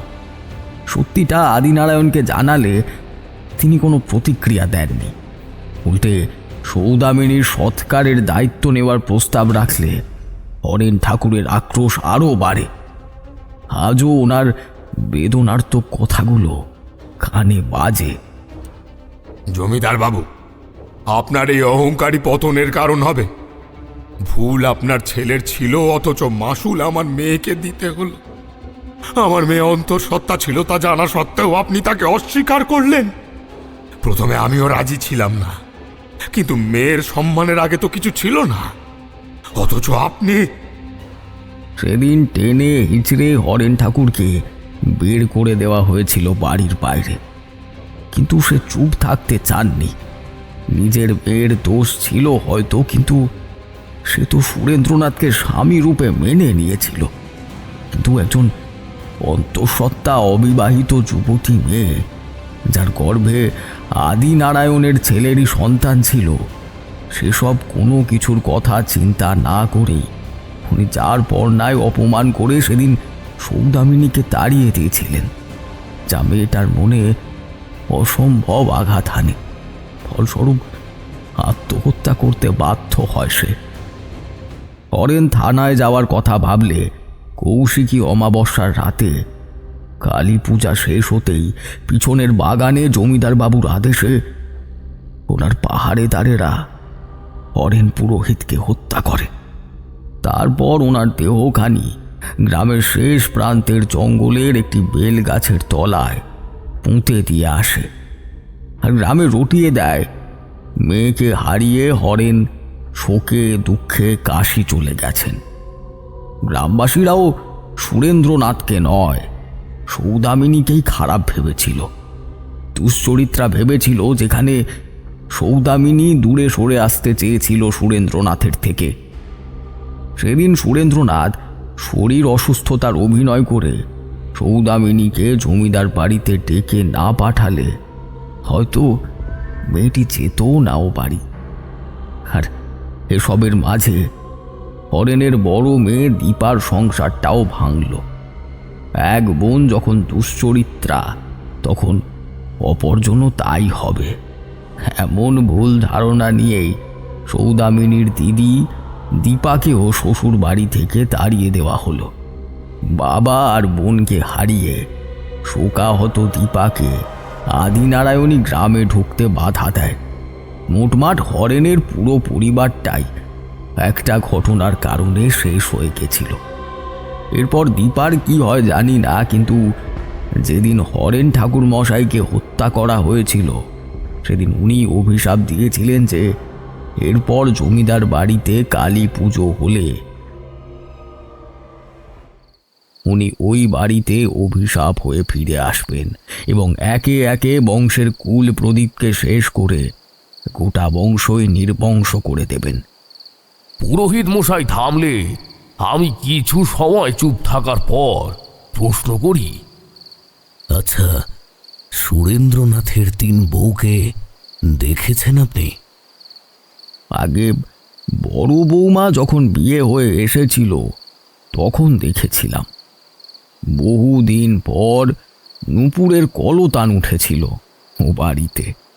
শিখাদেবীও তো ওই ঘটনার মানসিক যন্ত্রণা সহ্য করতে না পেরে অসুস্থ হয়ে মারা যান। তারপর পরিচারিকার কাছেই 3 ছেলে মানুষ। তখন সুচিত্রার বয়স অনেকটাই কম। এরপর আমি জমিদার বাড়ির সাথে সব সম্পর্ক ত্যাগ করে নিজের পৈতৃক ভিটে চলে আসি। তবে ওই ঘটনার পর থেকেই ও বাড়ির কালী পুজোটা বন্ধ হয়ে যায়। আমি সাবধান করেছিলাম পুজো না করার জন্য, কিন্তু জমিদার সুরেন্দ্রনাথ কেন আবার পুজোটা শুরু করলেন?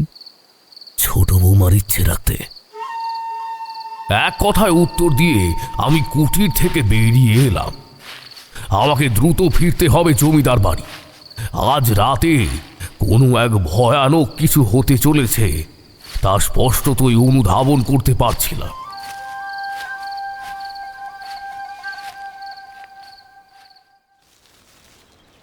পরের দিন ফিরে এসে সবার প্রথমে পুরোহিত মশাইয়ের সাথে যোগাযোগ করলাম আমি। তারপর নিজের ঘরে ফিরে অমরেন্দ্রর খোঁজ করলাম। শম্পা, আজ রাতটা কিন্তু অমরেন্দ্রের জন্য অত্যন্ত গুরুত্বপূর্ণ। ওর প্রাণ সংকট থাকতে পারে। ওকে কোনোভাবেই নিজের ঘর থেকে বেরোতে দেওয়া যাবে না। শম্পা এবং সুচিত্রা দুজনেই হতবাক হয়ে যায়। নরেন কাকা বলে, আগে আপনি কি ওই যজ্ঞের আয়োজন করে ফেলেছেন ঠাকুরমশাই? রক্তাভ দৃষ্টিতে সকলের দিকে চেয়ে তীক্ষ্ণ স্বরে বললাম, আগামীকাল রাতেই যজ্ঞ শুরু করা হবে। এ বাড়ির ওপর ব্রহ্মদৈত্যের ছায়া রয়েছে, আর বহু বছরের এক অভিশাপের সাথে তা জড়িত। কি সেই অভিশাপ সেটা না হয় অজানাই রইল তোমাদের কাছে। কিছু কিছু অতীত না জানাই শ্রেয়। এই বলে নিজের ঘরে ফিরে আসি। অমরেন্দ্র আমার ঘরে আসে, উদ্বিগ্ন হয়ে জিজ্ঞেস করে, ঠাকুরমশাই, আমি কি আমার নিজের বাড়ি থেকে বেরোতে পারবো না? নিজের গ্রামের রাস্তায় হাঁটাচলা করব না? অমরেন্দ্রর কাঁধে হাত রাখলাম আমি। আজকের দিনটা না, আজ তোমার প্রাণ সংকট রয়েছে। সেই ব্রহ্মদৈত্যের পরবর্তী শিকার তুমি হতে পারো, নতুবা সুরেন্দ্রনাথ বাবু। সুরেন্দ্রনাথ বাবুর ব্যবস্থা আমি করেছি, আর তোমাকে। আচমকাই থমকে গেলাম আমি। বিদ্যুৎ তরঙ্গের ন্যায় কিছু একটা আমার মাথার মধ্যে ঘুরপাক খেতেই আমি বিস্ফারিত দৃষ্টিতে তাকালাম অমরেন্দ্রর দিকে। কম্পিত কণ্ঠে বললাম, আচ্ছা, আমার একটা উপকার করবে অমরেন্দ্র? হ্যাঁ, বলুন না। অবাক হয়ে বলল অমরেন্দ্র। আমি সরাসরি বললাম, কয়েকটা কথা তোমাকে বলবো এই মুহূর্তেই। বিশ্বাস করতে হবে তোমাকে। করবে তো? অমরেন্দ্র মুখে কিছু বলল না, কেবল স্থির দৃষ্টিতে চেয়ে থাকলো আমার দিকে। সেদিন রাতে কিছু খেতে মন চাইল না আমার। একভাবে সন্ধ্যা থেকেই জপ করছিলাম। এবারে ঋণাত্মক আবহ আমার স্থিরভাবে জপ করার জন্য মোটেও উপযুক্ত নয়। তবুও জপ চালু রাখি। এরপর কত রাত হয়েছে জানা নেই, আচম্বিত চোখ খুলে গেল আমার। একটা চিৎকারে, সম্ভবত বা কোনো কিছু ভাঙার শব্দে, খেয়াল করতে পারলাম না আমি। তবে সেই বীভৎস গন্ধটা পুনরায় এসে ঝাপটা দিল আমার নাকে। লক্ষ্য করলাম ঘরের কোণে জ্বলতে থাকা লণ্ঠনটা থেকে থেকে কেঁপে উঠছে। নিঃশব্দে বেরিয়ে এলাম বাইরে। তীব্র পচা গন্ধটা অনুসরণ করে উঠে এলাম ওপরে, অমরেন্দ্রর ঘরের ঠিক সামনে। আজও আলতো করে দরজাটা ভেজানো, একই রকম ভাবে ভেতরে হ্যারিকেনের মৃদু আলো জ্বলছে, যেমনটা সুরেন্দ্রনাথ রায়চৌধুরীর ঘরে সেদিন জ্বলছিল। আমি অতি সন্তর্পণে লক্ষ্য করি একটি ছায়াকে ধীর পায়ে সে এগিয়ে যাচ্ছে অমরেন্দ্র নিকট। আগের দিনের মতোই চেহারা তার, বিকট শীর্ণকায়, বিশাল ন্যাড়া মাথার পিছনে ঝুলছে এক গোছা চুল, পরনে কেবল ধুতি, আর তার ঠিক পেছনে আরও একটি নারী মূর্তি। আমার দু চোখ বিস্ফারিত হয়ে উঠল, কিন্তু তার আগে দেখলাম সেই অবয়ব অমরেন্দ্রকে স্পর্শ করতে যেতেই বিদ্যুৎ স্পৃষ্টের ন্যায় ছিটকে দূরে সরে গেল, এবং আমিও সাথে সাথে দরজা খুলে ভেতরে প্রবেশ করলাম। ব্যাস ছোট বৌমা, এবার তোমার হত্যাকাণ্ডগুলো থামাও। আমাকে দেখে এবং আমার ভরাট কণ্ঠস্বর শোনা মাত্রই সেই অবয়ব আচমকাই নিশ্চিহ্ন হয়ে গেল বাতাসে। কেবল ঘরের মাঝে দণ্ডায়মান ছিল পল্লবী, চোখে ক্ষোভ আর প্রতিশোধের ছাপ নিয়ে। আমার গলা শুনে অমরেন্দ্র জেগে উঠেছে, অবাক গলায় বলে, ঠাকুরমশাই আপনি? পল্লবী দ্রুত কথা ঘোরাল। ঠাকুরমশাই এখানে আমাদের বিপদ দেখে এসেছে, সেই বিভীষিকা। পল্লবী কিছু বলার আগেই অমরেন্দ্র চিৎকার করে উঠল।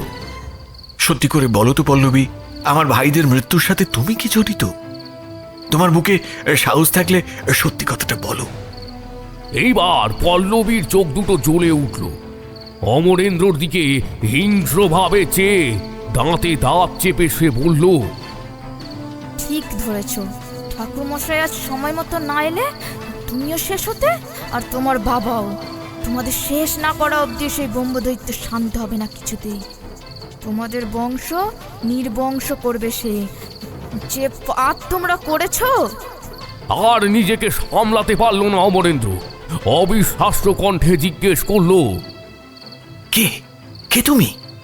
আমিও পল্লবীকে মৃদু ধমক দিলাম। বলে ফেলো পল্লবী, নিজের পরিচয় অমরেন্দ্রকে দাও। কান্নায় ভেঙে পড়ল পল্লবী, তবে তাতে মিশে ছিল প্রতিশোধের তেজ। সে বলল, আমার দাদু ভাই আর মাসিমণির মৃত্যুর জন্য দায়ী ছিলে তোমরা, তোমার বাবা আর ঠাকুরদা। আমার দাদু ভাই আর কেউ নন, এ বাড়ির কুলো পুরোহিত ছিলেন হরেন উপাধ্যায়। আমার দিদিকে কুলোটা, দুশ্চরিত্রা, আরও কত অপবাদ শুনতে হয়েছিল সেদিন শুধুমাত্র তোমার বাবার জন্য। তোমার বাবার প্রণয় জালে ফেঁসে আত্মহত্যা করতে বাধ্য হয় আমার মাসিমণি। এর প্রভাব আমার মায়ের শ্বশুর বাড়িতে গিয়েও পড়ে, ওরা আমার মাকে তাড়িয়ে দেয়। তোমার বাবা আমার অসহায় মাকেও এ গ্রামে নিজের কুটিরে প্রবেশ করতে বাধা দিয়েছিলেন। আমার মাকে অনেক ঘুরতে হয়, কষ্ট সহ্য করতে হয়। তারপর সদরে এক দূর সম্পর্কের বিধবা দিদির বাড়িতে আশ্রয় পায় সে। আরও একটা কথা কি জানো, তখন আমার মাও ছিল অন্তঃসত্ত্বা। অনেক কষ্ট করে যুদ্ধ করে আমাকে বড় করে মা। সেলাই ফোড়াইয়ের কাজের পাশে পাশে সংসার চালাতে অনেক সময় মাকে বিপথেও যেতে হয়েছিল। আমাকে লেখাপড়া চালানোর জন্য কত কষ্ট করতে হয়েছিল। সেসব কি আর তোমার পরিবারের চোখে পড়েছিল? তোমার বাবা ঠাকুরদা কি জানতে পেরেছিলেন? আমার দাদু ভাইয়ের অভিশাপের ঘটনাটা প্রায়শই আমার মা আমাকে শোনাতো। তবে সে জানতো দাদু বেঁচে আছে, হয়তো তোমরা বন্দি করে রেখেছো। তাই শহরে কলেজে পড়াকালীন অমরেন্দ্রের সাথে আলাপ হলে এবং ওর ব্যাপারে জানার পর মনস্থির করলাম আমি ওর সাথে এ বাড়িতে আসার। কিন্তু হুট করে আসা সম্ভব ছিল না। তাই অমরেন্দ্র যখন বিয়ের প্রস্তাব রাখলো আমি অস্বীকার করিনি। আর এ বাড়িতে আসার পর থেকেই অতীতের খোঁজ খবর নিতে শুরু করি। অবশেষে জানতে পারি সে রাতে আমার দাদু ভাইকেও এ বাড়ির লোকেরাই হত্যা করেছিল। এমনকি অভিশাপের বিষয়েও জানতে পারি। ইতিমধ্যেই এ বাড়ির সবার সাথে ভাব জমিয়েছি আমি, বিশেষত সুরেন্দ্রনাথ বাবুর সাথে। তাই কালী পুজোর ব্যাপারে আমি ইচ্ছা প্রকাশ করলে উনি না করতে পারেননি। আর আমি বুঝিয়েছিলাম অভিশাপ বলে কিছু হয় না, কিন্তু পরে যখন উনি আমার আসল উদ্দেশ্য বুঝলেন তখন অনেক দেরি হয়ে গিয়েছিল। ওনাকে আমি এমন করে দিলাম না উনি কথা বলতে পারতেন না হাঁটা চলা। তবে রাবেন্দ্রর মৃত্যুতে বুঝতে পারলাম আমার দাদু ভাইয়ের অভিশাপটা মিথ্যে ছিল না, তিনি সত্যিই ফিরে এসেছেন। এবং আমিও একের পর এক হত্যাকাণ্ডে সাহায্য করতে লাগলাম ওনাকে, যাদের জন্য আমি পরিবার হারিয়েছিলাম। আমার মা মাসিদের অনেক কষ্ট সহ্য করতে হয়েছিল, তাদের ছেড়ে দেবো এত সহজে? পল্লবীর কথা শেষ হওয়ার পূর্বেই আমার মন্ত্রপুত বিভূতি ছড়ানোর কারণে অজ্ঞান হয়ে যায় সে। পল্লবীকে মাটিতে লুটিয়ে পড়তে দেখে যার পরনায় চিন্তিত হয়ে ছুটে আসে অমরেন্দ্র। আপনি কি করলেন ঠাকুরমশাই? পল্লবীর সাথে কি করলেন? ওকে উত্তেজিত হতে দেখে আমি সান্ত্বনা দিয়ে বলি, শান্ত হ, পল্লবী শুধুমাত্র জ্ঞান হারিয়েছে। কিন্তু একটা কথা বলো, যে মেয়েটার কারণে তুমি নিজের ভাইদের হারালে, পরিবারের এমন অবস্থা হলো, তাকে বাঁচানোর জন্য ছুটে আসছ? অমরেন্দ্র মলিন স্বরে বলল, আমার ভাইয়েরা কোনো ভালো মানুষ ছিল না ঠাকুরমশাই, তারা এক প্রকার তাদের কর্মফলেই ভুগেছে। আমার বাবাও যে অমায়িক মানুষ ছিলেন তাও তো নয়। একটা সত্যি কথা বলি, আমার বাবা দুর্ব্যবহারে কষ্ট পেয়ে মানসিক রোগে ভুগে আমার মা মারা যান। তাই আমি এখানে আর বেশি দিন থাকিনি, শহরে চলে গিয়েছিলাম। মনে হতো এদের সাথে থাকলে হয়তো আমিও এদের মতোই হয়ে যাব। মানছি পল্লবী আমার সাথে প্রতারণা করেছে, কিন্তু ও নিজেও তো পীড়িত আমার মতোই। ওর মানসিক অবস্থা আমি বুঝি। আমি অবাক হয়ে হেসে বললাম, এর থেকেই বোঝা যায় প্রকৃতই ভালোবাসো তুমি মেয়েটাকে। যাই হোক, আগামীকাল রাতে যজ্ঞের আয়োজন করা হয়েছে। ওই বিভীষিকাকে এ গ্রাম থেকে নিশ্চিহ্ন করে দেওয়া হবে। ওই সময় পল্লবীর সাথে থেকো তুমি। বেরোনোর সময় দেখলাম অমরেন্দ্র অতি যত্নে পল্লবীকে বুকে জড়িয়ে ধরল।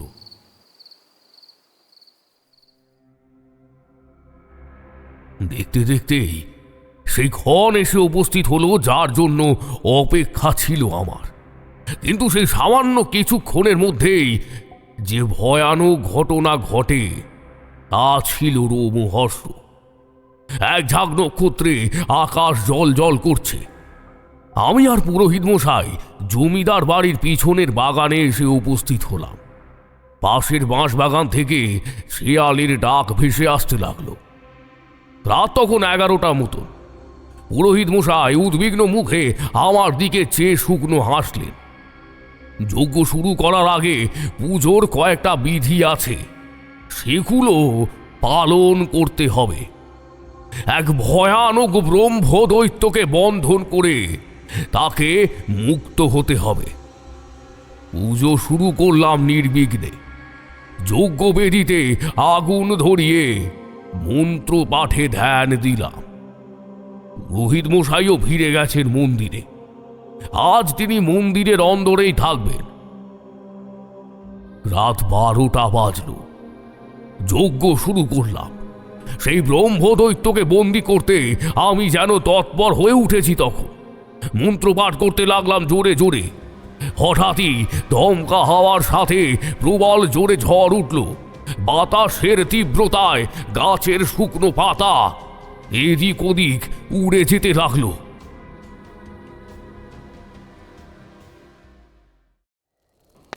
অপ্রত্যাশিতভাবে আকাশ ধীরে ধীরে ঢেকে যেতে লাগলো ঘন কালো মেঘে।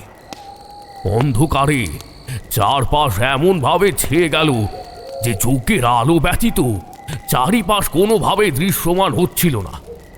তারই মাঝে আমি একটা শেয়ালকে দাঁড়িয়ে থাকতে দেখলাম একদম আমার সামনেই। সেই সাথে কোথা থেকে জানি রাত জাগা পাখির চিল চিৎকারও ভেসে আসছে। শিয়ালটার চোখ দুটো দেখলাম কেমন যেন খুব জেটে হয়ে জ্বলছে। ঝড় তখন চলছে। হঠাৎই যজ্ঞের আগুনটা নিভে গেল আমার। ব্যাস, চারিদিক নিকষ অন্ধকার। তবে আমার সম্মুখে তখনও জল জল করছে সেই সবুজ দুই চোখ। হাতড়ে হাতড়ে পুনরায় যজ্ঞের আগুন ধরালাম, আর তাতে সামনেটা আলোকিত হতেই যে দৃশ্য দেখলাম তা দেখে আমার হৃদস্পন্দন প্রায় বন্ধ হওয়ার জোগাড়। ইতিমধ্যেই চারপাশ থেকে সেই আঁশটে পচা গন্ধটা নাকে এসে ঠেকতে লাগলো। শুধু তাই নয়, তার সাথে আমার ঠিক সামনে একটা অবয়বকে দু পা দু হাতে উবু হয়ে বসে থাকতে দেখলাম। অর্ধপচিত খসখসে খালি গা, পুটুরগত হলদেটে দু চোখ জল জল করছে, আর ন্যাড়া মাথার পেছনে ঝুলছে টিকি। এই হচ্ছে সেই রক্ত ব্রহ্মদৈত্য। একের পর এক হত্যা করে এসেছে কদিনে। আমি বুঝতে পারলাম আমার যজ্ঞ ভঙ্গ করার জন্য সেই ঋণাত্মক শক্তি নানা রকম প্রয়াস চালাচ্ছে, কিন্তু আমি থামবার নয়। এমন সময় ঝড় থেমে গেল, আর ঠিক সেই মুহূর্তেই নূপুরের শব্দ পেলাম। কয়েক মুহূর্তের জন্য থমকে গেলাম, কিন্তু মন্ত্রোচ্চারণ আমি থামালাম না। ওম কালী কালী মহা কালী কালীকে পাপহারিণী, ওম বিচ্ছৈ বিচ্ছৈ সর্বমঙ্গল বিচ্ছৈ বিচ্ছৈ স্বাহা। হঠাৎই দেখলাম সেই ভয়ঙ্কর ব্রহ্মদৈত্যের মুখের দিক থেকে একটি কুচকুচে লাল দুপাশ চেরা জিহবার মতো অংশ বেরিয়ে আমার দিকে আসতে লাগলো। ঠিক সেই মুহূর্তেই আমি আমার মন্ত্রপুত পবিত্র ভস্ম ছুঁড়ে দিলাম সামনে। একটা বিকট শব্দে ধোঁয়ার মতো নিশ্চিহ্ন হয়ে গেল, এবং চারপাশ জুড়ে শুরু হলো তীব্র ঝড়। ঝড়ের দাপটে যজ্ঞবেদীর আগুন প্রায় নিভু নিভু হয়ে এল। আমি মন্ত্র পাঠের সাথে সাথে বের করে আনলাম একটি পুঁটলি। সেটা খুলতেই বেরিয়ে এলো হরেন উপাধ্যায়ের কঙ্কালটা। বেল গাছের তলা খুঁড়তেই পেয়ে গিয়েছিলাম সেটা। আমি বিন্দু মাত্র সময় নষ্ট না করে মন্ত্রোচ্চারণ করতে করতেই সেই কঙ্কালটা ছুঁড়ে দিলাম পবিত্র অগ্নিকুণ্ডে। হরেন পুরোহিত, সব হারিয়েছ মানছি, কিন্তু এভাবে অতৃপ্ত থেকে তুমি তোমার মেয়েকেও কষ্ট দিচ্ছ। তোমার নাতনিও এক প্রকার হত্যাকারী হয়ে উঠেছিল তোমাকে সাহায্য করতে গিয়ে। অমরেন্দ্র তোমার নাতনির স্বামী, কিন্তু বাকিদের মতো নয়। ভালো ছেলে সে। দয়া করে নাতনির সংসারটা গড়তে দাও, ওর জীবন নষ্ট করো না, মুক্তি নাও তুমি। কঙ্কালটা পবিত্র অগ্নিকুণ্ডে দিতেই চারপাশ জুড়ে একটা ভারী চিৎকার কানে ভেসে এলো।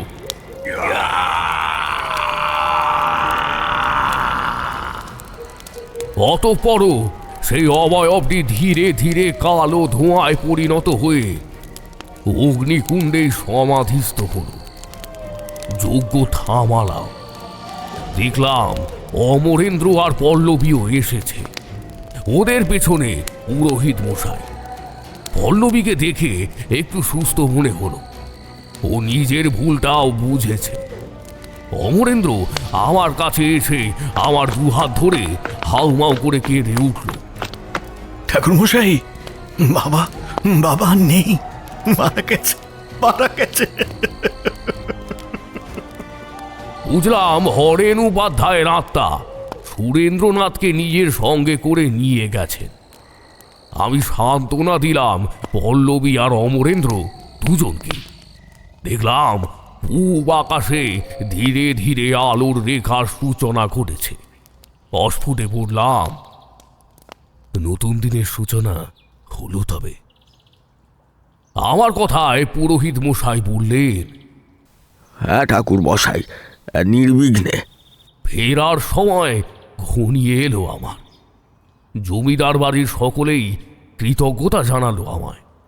সবাই নিজের মতো করে নিজেদের জীবন শুরু করতে ইচ্ছুক। সবাইকে আশীর্বাদ করে আমি বিদায় নিলাম কাষ্টদিঘির রায় চৌধুরী জমিদার বাড়ির থেকে। এই বলে তারানাথ কাহিনী শেষ করলেন। কয়েক মুহূর্ত চুপচাপ বসে থাকলাম আমরা। বৃষ্টিটাও ধরে এসেছে। কিশোরী বলল, আজ তাহলে উঠি ঠাকুর মশাই, রাত হলো অনেকটা। আমিও উঠলাম। তারপর তারানাথকে বিদায় জানিয়ে মঠ লেন ছেড়ে আমরা রওনা দিলাম বাড়ির উদ্দেশ্যে।